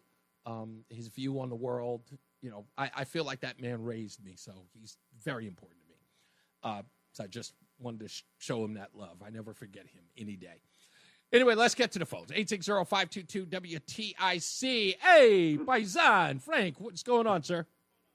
You were talking about Chicago. 2 years ago today, I'll never forget this story. A black Marine, he served two duties, one in Iraq and Afghanistan. Yeah. He got back to his hometown to see his mother and father, where he came from, Detroit, at 11 o'clock in the morning. You're not going to believe this. He went to a liquor store that night. He was murdered. Wow. Are you kidding me? I couldn't believe that story. Wow. Reese, we've talked, you and I are the only two that have talked about this in the last 20 years. This black-on-black crime is a disgrace. It is. It's disgusting, and it's got to stop. You can't be killing our black brothers. Hey, you know what? I'll go this far, and I don't think that it is hyperbolic to say this, but I think the crime rate and the black-on-black crime in places like Chicago and Detroit and any other major city across the country is the equivalent of not seeing an oncologist when you have cancer. And that's the way it is treated. It is ignored. Everybody believes that it's either just going to go away, or if we don't talk about it, it will eventually dissipate and die. It never does. It gets worse and worse every year, and no one wants to talk about it. It started in 1984, really. If you look at the statistics, that's when crack hit America. Reese, there's only one other group of people in the world that murder each other more than black people. Who's and that's that? Muslims. I mean, if you count, that's an interesting point, because I know, and for those of you who are trying to understand what Frank is saying here, is that when you see suicide bombings happening overseas in Muslim countries, they are usually attacking their own. So the numbers of which they're blowing up mosques, they're blowing up regions that don't agree with them, be it Sunni, Shia, whatever the case may be, they're killing their own people. So he's 100% right. The only group of people... Muslims kill Muslims, black kills blacks, and whites kill whites. 3 weeks ago, I went to a church outing, black church outing. It's a cookout. I love going there. Yeah. And I was there about a couple hours. There must have been 600 people there. I was the only white person there. I was as safe as anywhere in the world being with those people, if you look at the statistics of black men killing white men. It doesn't happen. Yeah. Blacks kill blacks. Whites kill whites. You know why I always had to look at? My father always told me, Frank, we got to watch out for these people that call themselves Italians. You got that right. Because these people, we let our guard down, and they put a bullet in our head. We didn't have to worry about But you don't have that problem now. I mean, that's like... No, but I'm just saying, everybody thinks that you're comfortable with your own kind. Really? If you live in one of these white towns and you're going to get murdered tomorrow, who's going to kill you? I will admit, well, that's because, it's always about proximity, right? That's kind of how it goes. But the crazy part about it is like, like the line that, what's his name? Ed Norton has in the movie American History X. He says, Elliot Gould says that line, says, but white people kill white people too. He goes, yeah, but not at the alarming rates in the African-American community. The safest place for you to be in America is a Trump rally.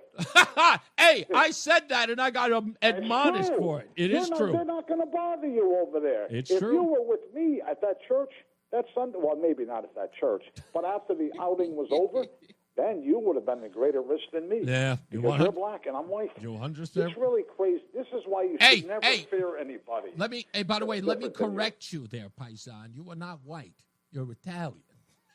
Well, I know some people say I'm a black Italian, but one day we'll find that out whether it's true or not. But don't be afraid of somebody because they're different than you. You're probably safer with them than with your own kind. Look up the statistics. Yeah, no doubt. Thank you, boss man. I appreciate you. Let's go to Jim, who's in Wellington. Hello, sir. Yes, well, Frank might remember this, but I can remember the day when they used to call me Mediterranean. That's right. I mean, I don't know. Mediterranean covers a lot of skin tone. Let me tell you, depending on what part of Italy my ancestors came from. Right. But getting back to your remarks about Max Frost. Yes. Max Frost. I don't. Maybe he should ask the brown, black, and tan people in this country that are screaming. The citizens, I might add, that are screaming for the illegal brown, black, and tan people to go back home. Right. I think Max has brought that part of it up. Hey, ask the brown. You know what? Ask the black and brown folks, the American citizens who live in Chicago, who just laid off over 1,400 teachers, 1,400 school administrators because they spent all their money on illegals. Yeah. Yes. Well, I wasn't going to get into that part of it because Frank pretty much covered that part of it. I know what you're saying. Yeah. And then the other thing is maybe Max should take a look at the heritage in the background of the people that are allowed to come in here legally. Yeah. That end up getting a path to citizenship. Last time I checked, there wasn't 300,000 people from Finland or Sweden or any other place. That's the last time I checked. What's so funny you say that because the HB1 visas, there's a lot of folks from India who come in on that one. Last I checked, those folks are brown. Yes, sir. And we can talk about what happened to the Chinese people and because of what we can go on and on all day with this stuff. Yeah. It just as you know, it just becomes it's just ridiculous. Yep. And the last thing I'll say is, if you don't mind, a shout out. Roland's still there? Yeah, Roland's here. Producing? Well, it used to be you could talk to Roland. Now I know you can't talk to him anymore. I used to have nice conversations with him before I got on the air. Maybe we can do that again sometime. He's always busy. It's nothing against you guys, but he's always in the background busy. He's way busy now than he's ever been. now that the show is official. So I'm sure he misses you guys. Thank you, Dave. And Jim, I'm sorry. Thank you, boss. Let's get to who's our next one. Dave's in Brantford. Hello, sir. Oh, must be me. A brief comment on Frank's calls, which often touch on what you might call cultural dysfunctions. Yes. Which you don't seem to be able to mention that. The newspaper is absolutely full of income disparities, maternal health disparities based on race. Yeah. Housing disparities. But you can't talk about crime disparities, positive things. Absolutely. And I think Frank bravely goes where no man wants to go, which is discuss those cultural disparities, which is not racism. It's actual facts. Yes. Actuarial facts that he talks about. And it is nice that he does that. I want to talk a little bit about the hydrilla dequat thing. Yes. It is unusual that you have shined a light on what is essentially a foolish scientific subject. And I don't have the right answer. I have a lot of agricultural and chemistry background. Okay. When you had to kill the bugs and the diseases and the other plants. And it never was a question of right and wrong. It always was a matter of balancing the good and the bad. Right. And it called it integrated pest management. You tried to come with a balance. And unfortunately, every situation is different. The lake is completely closed ecosystem. The chemicals generally don't get out. That's right. And it might be 100% infested with hydrilla. The river is an open situation where the weeds can go down the river if you chop them up. That's right. And the chemicals can go down the river and end up in the sound. It's completely different. The people on the shoreline, it could be rich people like Lamont up on a hill. They wouldn't care if the lake was full of a radioactive antifreeze. Indeed. As long as it wasn't full of weeds and stunk. They just want to look at it. It's And interesting, other people, right? They want to fish and bathe, and, they don't want to go in the water and come out with chemicals on them that might poison them or give them cancer. And so I might suggest some interesting things. There are hormones that you can put on plants. Like if you have crab apples that drop rotten apples in your lawn, you can spray them with a hormone that makes the flowers sterile, so Really? they don't give rise to the little crabapple seeds. It makes them sterile. And you can give plants these hormones so that the hydrilla will not give off viable seeds. Of course, it takes a couple of years for the effect to show up. People can't wait that long. I suggest, I'm big on using photons to purify things, like ultraviolet light in the area of your kitchen sink to keep the germs down. But everybody's afraid of that, Yeah. Sure. What I think is if you could spray high-octane gamma rays at the hydrilla, you could sterilize it. With a little more, you could actually kill it. But people are so afraid of radiation. That's true. I just want to get this point done. I don't believe people understand that infrared light, the heat waves that come out of your heater, infrared light, visible light, ultraviolet light, X-rays, gamma rays, they're all photons. They're all exactly the same thing. And they leave nothing behind except maybe warmth when they're done. And people are so afraid of radiation. They think it's like nuclear radiation that lasts for thousands of years. Dave, And when you turn off gamma rays, it's like turning off the light in your living room. It's done for the night. Nothing's left. Dave, let me ask you this before. on. Let me ask you this before before you leave. Now, this is interesting, right? We were told by Representative Muir that these folks have done all of the work, all the scientific work that's there. You sat here and gave this dissertation in just a matter of minutes. Do you think that they're doing any of the extensive work or research that you've done in the last 30 years? No. I'll tell you what I noticed. I had a 40-year association with the local wetland group. Yeah. And then when COVID came, they went to Zoom meetings, and plus I got old, I couldn't hear so well in the live meetings. What they do is the already approved things that have been approved in the past, when the engineers come in front of the commission and they make a presentation, they go with what has been approved in the past. They don't have a new lift to attempt to prove to the commissioners, who are going to be askance at something new that they've never heard of. Right. And so they'll go with the chemical that they've heard and approved before. Personally, I like the copper sulfate, which is banned in Connecticut. Yeah. Can't use it in bottom paint for a boat. Can't kill the roots in your sewer line. But most states of the union, that is a legal chemical to use for killing aquatic vegetation. I think it doesn't have any biopersistence. I like that one. But you know what? How could you sell that in Connecticut when it's banned by state law? Isn't You've it got a crazy whole that new that's list. been banned, but the DQuat has not? And because there's been no extensive, it's insanity. That's why I'm telling you, there is no right and wrong in science. There's a little bit of this, a little bit of that. Yeah. What's more important? What are the outcomes that you value the most? What are the outcomes that are intolerable? That's where it is. And so I appreciate that you're covering the subject, but I still don't have an answer. Yeah. I like the eco-harvesting because it takes the nutrients out of the water, which is ultimately the strongest solution going into the future. Thank you, Dave.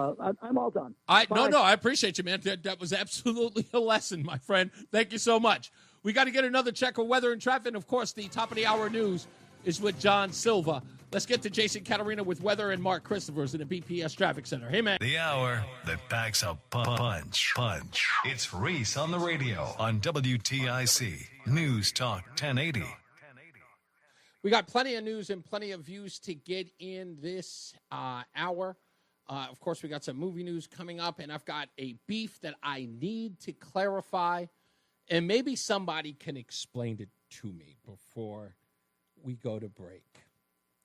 I was calling today around, as I normally do, I'll see something in the news, and I'll say to myself, you know what, call them up, see if you can get some answers. Maybe you can hear directly from them.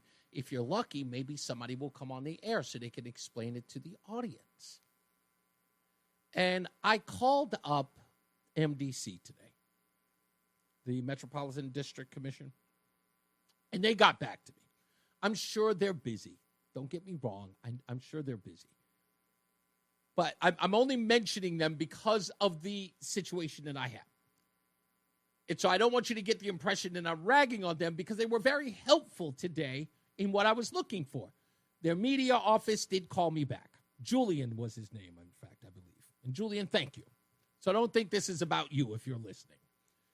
But I noticed something when I called these places.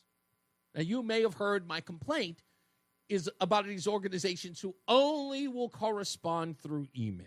Nobody's got a telephone number to be found where you could leave a message. Everybody's email. Or you can only contact them on a Twitter account. Or nobody's got a phone number. And now what I found out is that if you do have a phone number, no one answers the damn phone. Why is nobody answering their phones?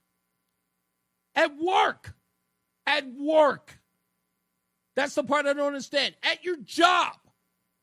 I understand your personal phone. You don't want to answer it. Maybe you're a popular guy or gal. I get it. You don't want to pick up the phone. I talk to the phone too much. Blah, blah, blah. I don't want to talk on the phone when I'm home. Get it. Don't have a problem with it. But at work, answer the phone. Answer your office phone. Letting it go to voicemail, you lazy people. I can't deal with it. When I'm in fact, you know what it is? I'll tell you what it is. I'm not a social butterfly anymore. So I don't have a whole bunch of people calling me. Craig calls me now and again, barely. Mark in West Hartford will call me now and again. He actually kind of calls me every day. But that's fine. But I don't get a lot of phone calls. I told Matty I gave him my cell phone number. He never picks up the phone. Called himself a friend of mine. But I don't get a lot of phone calls. So why, when people call me, I pick up the phone? Because I'm always at work. But if you're at work and somebody calls your office, pick up the phone. What's wrong with you people? If I were to call Jason Catarina or Mark Christopher while they're at work, they'd pick up the phone. Please vouch for me, Mark Christopher in the BPS Traffic Center. Vouch for me.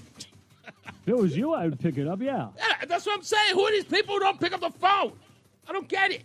Especially at work. I understand at home you don't pick up the phone. Do you not talk at home on the phone if people call you? Do you let it go to voicemail? Or do people normally text you? Well, I would say 90% of the calls I get are telemarketers. Really? Yeah. That's right, because you don't have a lot of friends, so you wouldn't be getting a phone call anyway. Okay. No, I'm universally hated, so. That I doubt. So, but this is usually, like if they call me and I'm down here and I'm working in between a report and I get a telemarketer, this is probably what they're going to hear. They're going to hear something similar to this. Now, of course, it's not working now.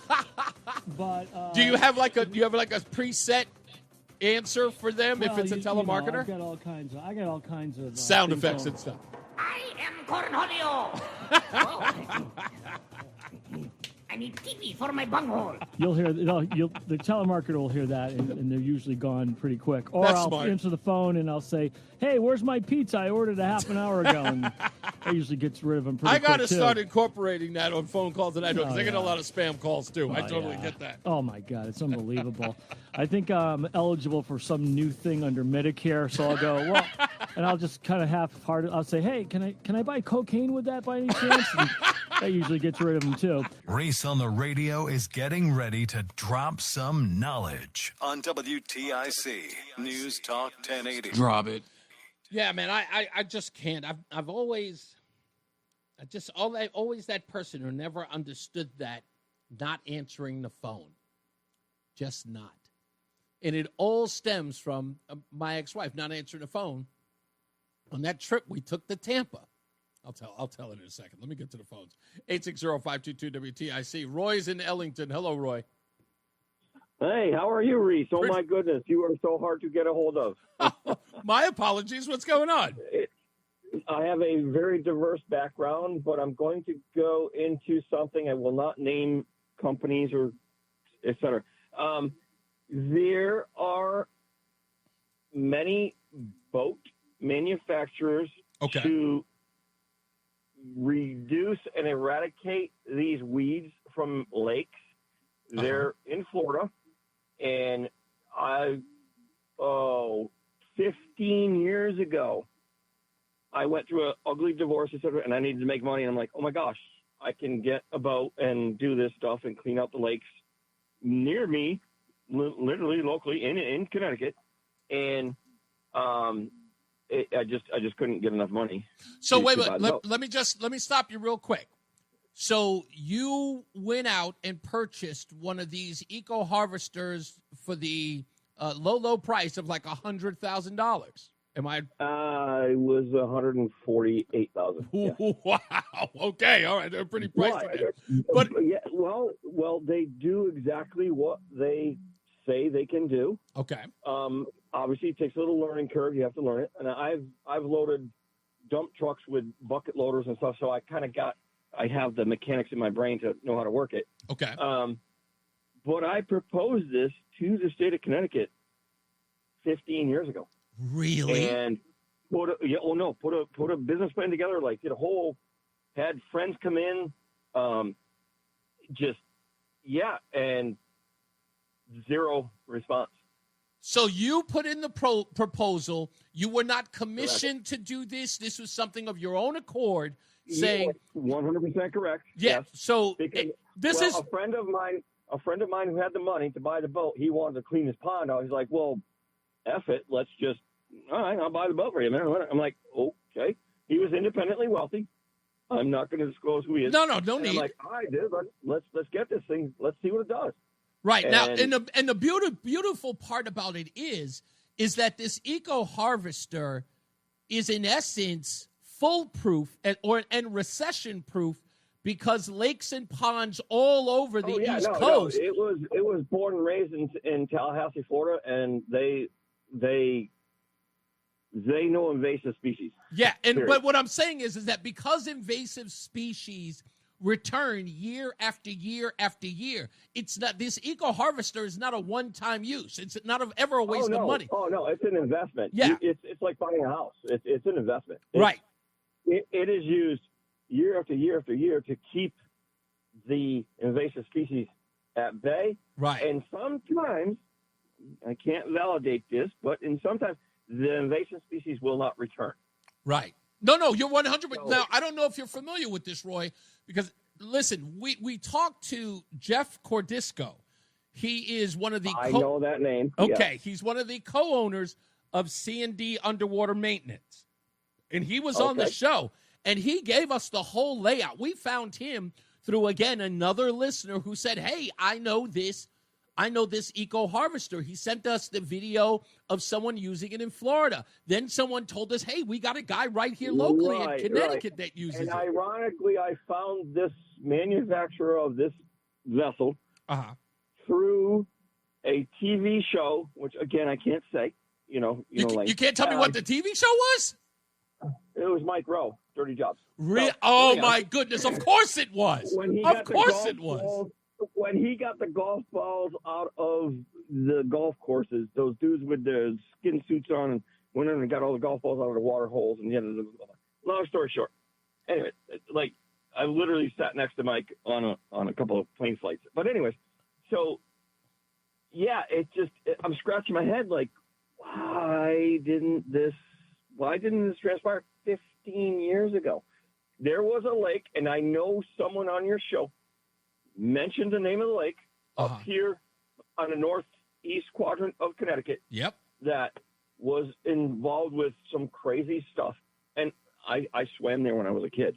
Wow. So I'm like, bubbles, just, I'm like, I proposed this to the state years ago. Can you help me? Can you fund me a little bit? Like I own a boat already. It's just, but they did not want me to proceed further. And we're talking now, look, if we're talking 10, 15, if we're talking 15 years ago, we're talking 20. Yeah, $100,000 15 years ago. Yeah, so, we're talking 2010, right? We got yeah, April 2010. Yeah, we're talking 2010. We know that this was an issue in 2015, according to their own reports. It was huge because you have birds who poop everywhere, who bring the seeds that they eat, and because they need water, so they go to different lakes, blah blah blah blah blah, and it gets out of control. And you send them a proposal, it's ignored. You don't even get a letter back for like a rejection letter. Zero. Right? You don't even get a hey, thanks, but no thanks. Zero. And on a side note, I'm also in the department as a privateer to do other work for other things. Oh. And that just kind of PO'd me. I'm like, it should. It should, because in essence, you kind of have a back door into the powers that be. In essence, like you're not only that. Yeah. And Reese, not only that, I have many fishermen that I've been on boats at night fishing in the dark on these lakes all over Connecticut. And I'm like, holy crow, why? Why won't you help me? This is insanity. Again, every day that I read something new or I find out something new about the inept behavior, the absolute dismissal of anybody's concern, and then now to hear your story that you were 15 years. They are dismissing us people who know what to do, who have the knowledge, we have the equipment, we can do this, and they dismiss us. And then to come to us and tell us that this is the only way. And again, what it is, and here's the crazy part, Roy, is that the reason why... There's no crazy part. The crazy part about all of this is to listen to these folks sit around and talk about the dire need to get rid of hydrilla, knowing damn well that there are reports that this thing was going to be a menace. They drop a fishing line in their lake in front of their house that they cut the trees down to view the lake. They're telling us now that it needs to be dealt with, right? Now that it's a dire need to get rid of, and it's why we must use DQuad. And then learning from people like you, learning from Jeff Cordisco, who sent them also a proposal to see if they could remove it years ago. And again, to just not even to get a letter back to say thanks, but no thanks. Correct. They just ignored it. Correct. To not have a recognition saying thank you for your research, thank you for your time. We have other means of be etiquette. Yeah. And nothing. Zero. Basically, they shut me up because they knew I was right. Yeah. They knew I had the data. They knew all this, and they were literally trying to squash me, and which is, hey, okay, cool. But now you're going to give chemicals to people who are going, we can't. It's reckless. There's no other way to put it. It's all bad, no matter what. It's all bad. Where we could hire people. We could have employees. We could have, like a whole positive. It's almost an industry. It's almost an industry that they can create. If they were able to get this $6 million, with you. Even though they were able to get this $6 million worth of funding, right? It's obviously a necessity to keep the high. Listen, there were people, because of my diversity of background, I had the opportunity to go out through the United States. I was in the upper echelon of the United States, Michigan, all over the place. And they're like, dude, how many votes you have? When can you come here? I'm like, what do you mean? Like, no. Wait. I'm like, whoa. And then it just, like you, some things just hit you like, holy crap, this is big. Yeah, exactly. I need to focus. And every time I tried to expand, it got squashed. You know what, Roy, thank you so much for this call. I'm glad you finally got through. You've codified. Yes, thank you. I've been waiting for like 14 hours every time you're on there. No problem, my man. Listen, you have codified the fact that they are not doing what needs to be done. They're ignoring. Listen, I'm so upset that I'm like driven to do this even more now. I talked to my wife. We moved recently. We bought a house in a different section of Connecticut, northern, and she's like, we can't afford this. I'm like, you don't understand. We won't be able to live here if I don't do this. Roy, you know what? Do me a favor. Let me do this real quick because I've got that. I'm going to copy your number. I'm going to give you I'm going to give you a call later on today. Okay? Yeah. Thank you, sir. You got it. I appreciate you, sir. Thank you so much for the call. Let's go to Anthony, who's calling in Middletown. How are you, sir? Reese, great show. Thank you. This DEQA is unbelievable. What's the longevity of that herbicide when it hits the water? No one knows. And according to the EPA's own website and their own public notice, that after they apply the DEQA, they have to keep coming back every few months, like 3 months, intervals to come back and test the water, which flies in the face of safe and effective. You know what I mean? It's like, why would you have to come back if we could just put it in the water? This should be a set it and forget it thing. But now they're telling us that they're going to put it in the water and then come back and test it time after time to make sure that it's not affecting the waterways. Well, if you don't have that information conclusively today, there's no reason to put it in the water. Reese, I emailed my state legislator, Matt Lesser. You think I got an email back about this? I didn't get nothing. Nothing from him. Anthony, as I said earlier, it's the groundswell that forces them to respond. It's when they can't respond anymore. Instead of getting ahead of it, they're always behind. And when they come behind, then all of a sudden they pretend like they were the most concerned ever. They're not. But again, that's the reason why we're not letting up. We can't let up because if they do, we can't. If anybody gets lackadaisical, you know what will happen. They'll go, they don't care anymore. Poison them. They got this hydrilla in Weathersfield Cove or up that way. Striped bass go all the way up the river to spawn. Yep. They ingest it. Now they're going to tell us we can't eat striped bass anymore because it's a bottom feeder. Striped bass or bottom feeder.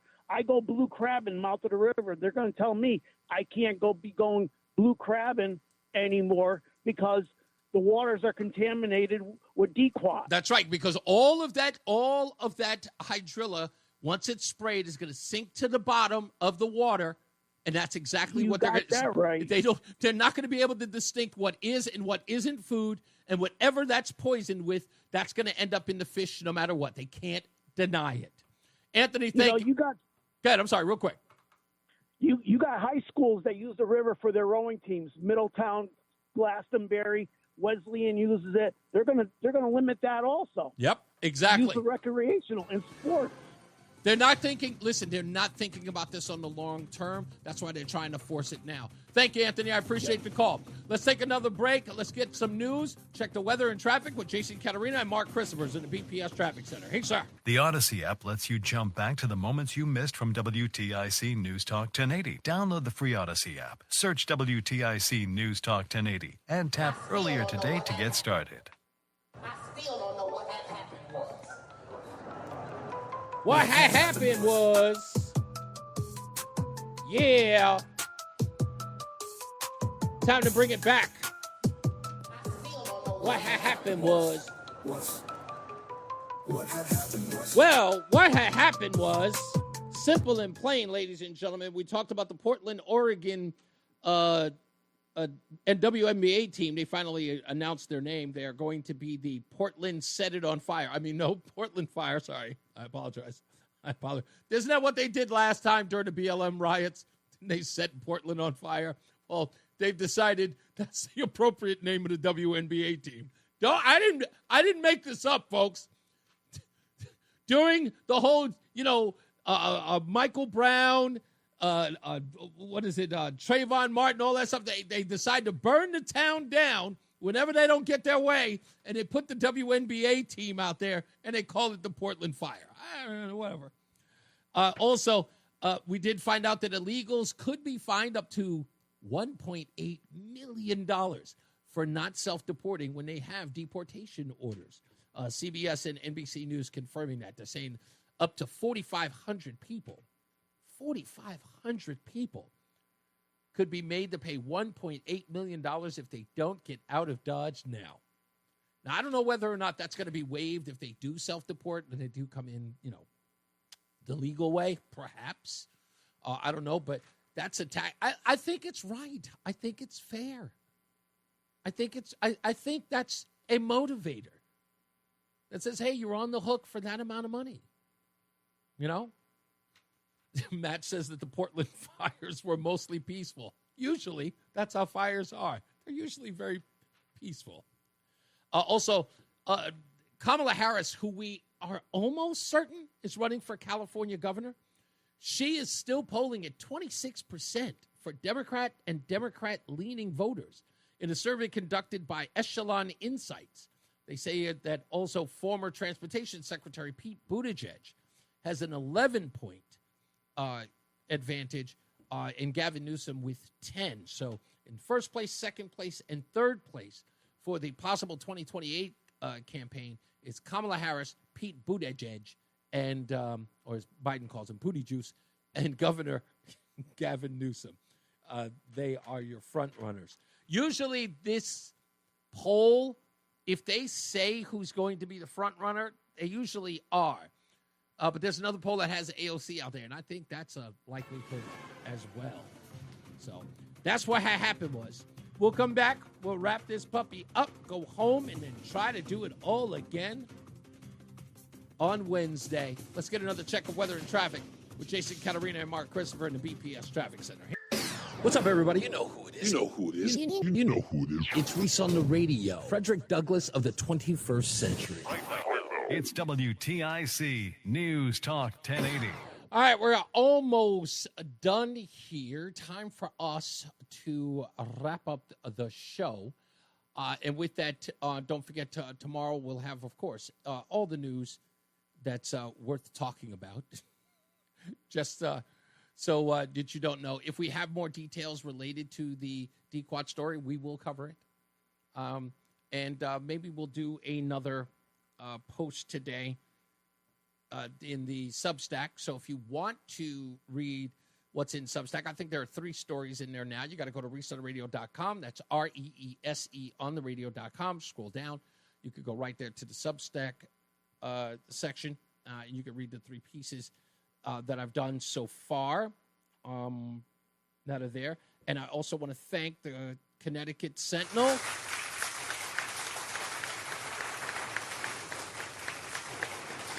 for giving me an opinion page on the on their publication. So I appreciate that. They posted the first one today, talking about Democrats freeing the slaves, if you will. You can check it out there. So if you don't check it out at Reese on Radio, and also you can send us an email if you want to be a winner of the Between Rounds dozen bagels a month for 6 months. Go to reeseontheradio.com. That's REESE. There's a fill-out form right there as well. Matt said something in the chat room that I didn't see before, and I've lost it again, and I have no idea where it is. Matt had a really, really good, he stated something that I wanted to repeat, and I cannot find it. Oh, yeah, there it is. It says, Reese, would you go head-to-head with any single prominent Democrat on the political stage, and he'd be the most I didn't read the second part. He was saying, I would go to head. I would love to go to head-to-head with one of the, I don't know, I guess liberals, any one of them from, it doesn't matter. I'd love to go head-to-head with any one of those guys. It'd be fun, in my view. Ferris asked the question, did he want to say something about Rush Limbaugh? I'm sure I'll always take a comment about Rush Limbaugh. Ferris, you want to tell a story about Rush Limbaugh before we go? And of course, every time Ferris I had a badge of honor that I was the most frequent broadcaster on Rush Limbaugh's show as a caller broadcaster. I had several different identities. Mm-hmm. One was Vanessa from Vernon, a transvestite, But what we have to remember for Rush is his greatest gift, Reese. His greatest gift came on July 3 of 2012. Okay. Repeat, July 3, 2012, Google the two words Limbaugh suffrage, and he said it all started to go downhill when women got the right to vote. That was his most honest moment. Really? I would have thought it was his greatest gift. I thought that I thought he had an infamous people one. Starting to understand. Ferris, we're having a conversation. Let me get this out, Reese. People are starting to understand that it is women in the voting place. I don't understand why he doesn't listen. I'm having an exchange with the guy. I just can't. Try really, really hard. And I'm getting it now. And I do get it now. It's not about the show. It's about it's about needing an outlet. That's what it is. It's a desperate need to get. I just need to get it out. I just need to get it out. I'm calling because I want to be heard. I want to be heard. Try to do that. It serves me. It serves me in no way. It does. It doesn't serve the show in any way. It's selfish. It's navel gazing, and it's boring. It's boring. Please go do it elsewhere. Seriously, with all due respect. Now, moving on. Let's go to Mary, who's in Bristol. Hello, Mary. Mary? Okay, she had to go. Mark is in Canton. How are you, sir? Good afternoon, Mr. Reese. Did you get a chance to look at the Facebook message I sent you? Let me see if you're talking about now. Can you reiterate? Because a lot of them were sent to me. Which particular one are you talking about, Mark? A flyer on Pequot. Yes. I did. I looked at it just a moment ago. Well, that right there is in a local lake in Avon, Connecticut. Okay. And that was done in June. That was done in June. Yep. That was done in June. If you look at the permit, though, it says 2024. So did they do this without a permit? Such a great point. Yeah, and again, here's the crazy part about this in the post that the picture that you gave me. One, the fact that the sign is still up today because you took that picture recently, I presume, right? Today. Yeah, you took the picture today. It still sits there from 2024. And again, who's made a public notice of this to tell the community that it's been sprayed? Nobody. No, actually, that permit says 2024, but that was just sprayed on that lake in June of this year. So that makes it even crazier. Because on the document that you put there, as all of the other ones that I've been sent so far, not only gives a deep approval number, because every company, like let's say your company is called Waterways, Deep gives you your permit number based upon your company name and then the number they attach to it. So it'll say like WW, your permit number will be WW456, right? So that's how each one is distinctive from the other. And with all of that, they're saying that the post that was put up is from 2024 of June, even though that the spraying took place this year in June. Yep, and now that river runs right into the Farmington River where everybody trout fishes. That lake, I'm sorry, lake. This is exactly my point, is that people are running around acting like, oh, no, it's no big deal. Okay. Mark my words, this is not going away, and it's not going to go away easily. Nor should it. It shows exactly what these people are willing to do behind your backs if you're not watching. Well, keep an eye on your Facebook message because I'm going to send you some contact info of somebody that's in charge of the lake. Perfect. Maybe you can get them on the air. Yeah, or at least get a statement. I appreciate you, Mark. Thank you, sir. And I got some other info on the other trans stuff, too, so I'll keep you updated on that. Much appreciated. Thanks, buddy. Let's go. You got it. Let's go to Evan, who's, what's going on, sir? Hey, I just wanted to see if at some point, doesn't have to be soon, we're going to do that tax bill segment. Yes.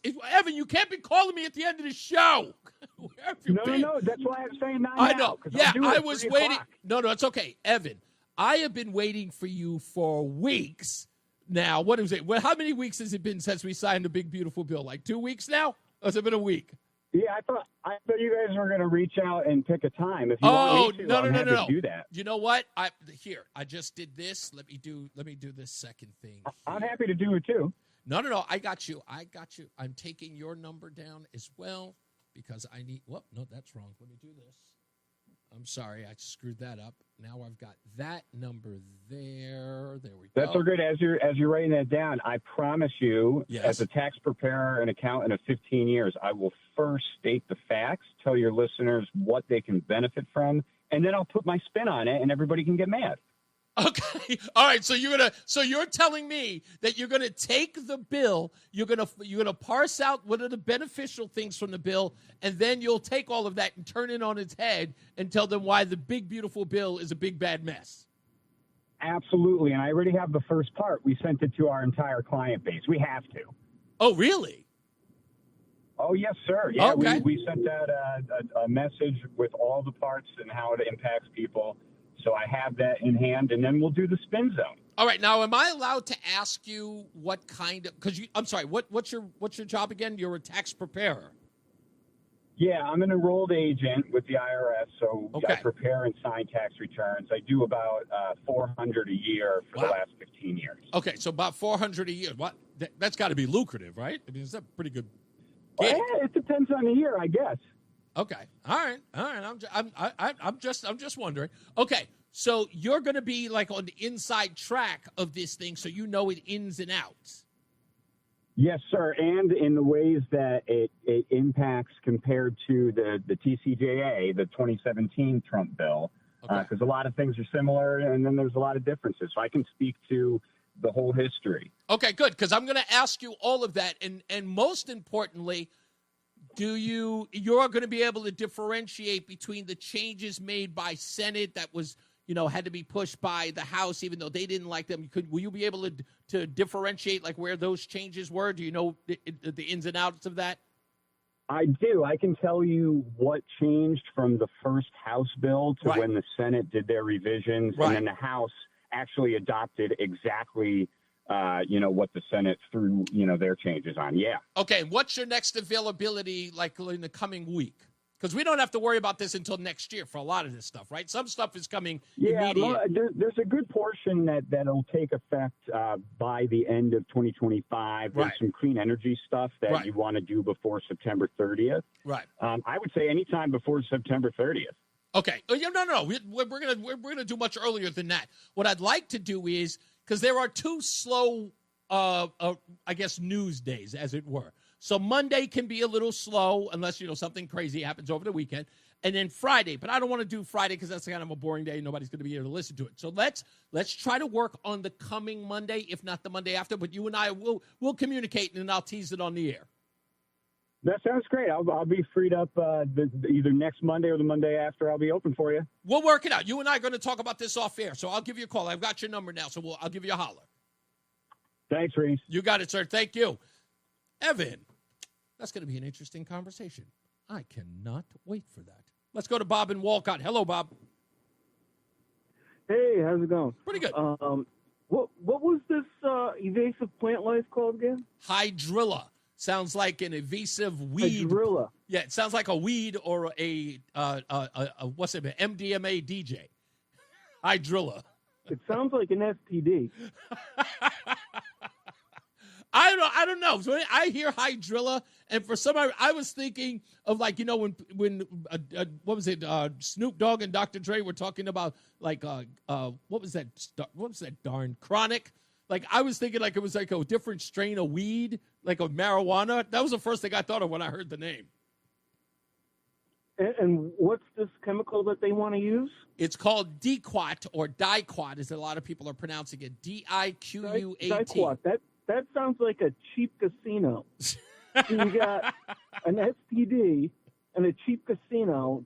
This sounds like bad decisions all around. Yeah, you couldn't be it. closer to the mark, my friend. There's a lot of bad decisions being made. And also, if they're going to be spraying this in our water reservoirs, that's going into our water system. And I have a well. Mm-hmm. That's going to make it into my well. This is exactly what Because Jeff that's all Cordisco. underground. That's exactly what Jeff Cordisco was saying from C&D Underwater. He said that, look, the way this stuff works, Diquat and, of course, the hydrilla, once it's sprayed, there is no way that this is not going to get into your well water. It will end up in your drinking water. These people can tell you it won't, but it is not true. It is absolutely possible, if not probable, that it's going to get into your well water. Oh, that's great. Yeah. That's just fantastic. I'm going to have fun with that. Bob, we're doing everything that we can to put a stop to it, man. Just join us. Yeah, keep the weird STDs and the cheap casinos away from us. You got it, sir. Thank you. I'm doing my best. That's what we're doing. That's what we're doing here. I don't want to be the show that's just, about hydrilla and immigration. But we may just have to be the show about hydrilla and immigration. Hey, be glad we're not talking about the race stuff. That could be that. I could be that host too. Lord knows I get that enough. Lord knows I get it enough today. Anyway, that's it. That's our show for today. And we're going to come back and do it all again tomorrow. Don't forget to go to resetterradio.com. You can check out the Substack post there. I think I'm going to do one tonight. It'll probably be up tonight. I usually do it at night so that it goes up that evening. You guys can read it in the morning. Also, if you've got anything you want to share, just go to resetterradio.com. Friend me on Facebook. I take friend requests all the time. I'm really certain that all of you are not friends of Reese on the Radio yet. So if you haven't, join me there. You can actually catch the show there live, the video of it there live, and you can catch all the posts there. And people send me stuff all the time. So if you've got something that you want to share with me or you want me to be aware of, send it to me there. Just become a friend on Facebook. I got somebody who's just sent me a text and told me he doesn't like my use of the word codify because, codify is used usually for laws. There's a reason why I use the word, but obviously there's a reason why. Always a reason why. It's a language thing. Maybe that was missed on the show. But okay, that's okay. I'll clarify that. I've got to reintroduce the show every day to a bunch of people. That's just the way it goes. All right, so with that, we're out of here. As I always say, radio is free, so we thank you for paying attention. Remember to keep JC in your hearts and in your minds. Sean Patrick, we love you and we miss you. Remember that panic is not planning, so plan your work and work your plan. Me, I'm Reese on the Radio. You have a good night, pleasant tomorrow. We'll see you back here in 21 hours. We got news with John Silver. Jason Caterina's got your weather, and Mark Christopher's getting you home in the BPS Traffic Center. Good night, Mark. Be good. You too, Reese. Thank you. Right now, it looks like we have a rollover in Hartford on the ramp from 84 West to 91 North on the left side of the ramp. Oh, right. All right, and sir. on 91 What is northbound that? as you move up between 32A and B and 33. So that's the 400 delay there with a year, that rollover 200. accident. Yeah, he's probably Southbound making a 91 good slows amount of 33 money. down to 30. Yeah, in 4 months. Yeah. Making $100 in 4 months. Yeah, Traffic without just a after doubt. 44 Prospect Oakwood down into the tunnel. All right, And buddy. again, a I little will see you slowdown as mañana. move out by Yes, sir. Hump day. Before All right, it continues, buddy. westbound 84 is slowing, approaching the Bulkley Bridge out to 47 Sigourney Street. If you're traveling 291. I'm doing some steaks on the charcoal. Okay, Zach, no doubt. Thank you, man. You have a good night, too. Yeah, I don't know. Maybe that's. I don't. Again, I've always got to reintroduce this this program. Not that I need to preface this by saying it, but this is not Todd Feinberg's show, folks. It's not. It's not Pastor Will's show. It's not Tom Shattuck's show. It's not Brian Shackman's show. It's Reese on the Radio. It's my show. Whatever it is that you had for years, and I know that a lot of time has been dedicated to the way in which the show was done. But like everything, things change. And they have. And the show's called Reese on the Radio. Call it vain, call it self-promoting, call it name, call whatever you want. But I was brought here because of the way in which I do radio, how I do it, and how I present it to you. I formulated this show. This is literally my design. Nobody helped me. Nobody told me how to do radio. I designed it. I designed it this way. And this show is for you, but not about you. What do I mean by that? If it was about you, you'd be the host of it. So when I get these text messages or I get these messages about whether or not Reese is going to allow my voice, what are you talking about? You have a voice. You have a voice anywhere you want it to be, except this show. You are engaging with me in conversation, not dominating it. I don't pick up the phone for you to come on the air so you can, please let me get this out so I can tell the fan. Nothing is more, it's not even arrogant. It's far worse than that. It's so self-important, it's kind of icky that you've exalted yourself to people to say they need to hear me. You're under this impression that your voice must be heard. And to do what? To repeat the same thing you did the last time you were here. How often could you possibly talk about women shouldn't be allowed to vote? Seriously, how many times are you going to repeat that story? How many? Do you want to just come on the air and say it every day? I'm sure no one will be bored by it. You said it. We get your position. We understand what it is. Move on. If you cannot engage in conversation, where if I'm trying to engage in conversation, you have to stop me from talking on my show so that you can get your point across, which is clearly far more important than anything else in the world, don't call. And even better, don't even join the chat room. Do not join the show. The show is clearly not for you. And why? Because it isn't about you. It never was, and it will never be. Get a show and make it about you as often as you want. And you can tell everybody every day, about how women shouldn't be allowed to vote. And you can talk about July 13th, and you could do it all day. Okay? I hope you understand that. I hope you can respect it. If you can't, and if that makes us, I don't know, if that puts us at odds, fine. But I keep trying to give it a chance. I don't bar or ban anybody. I mean, if that had been the case, you'd never hear from Tim again. But I'm as decent as it gets. And it seems like for some odd reason, you have no interest in showing me respect.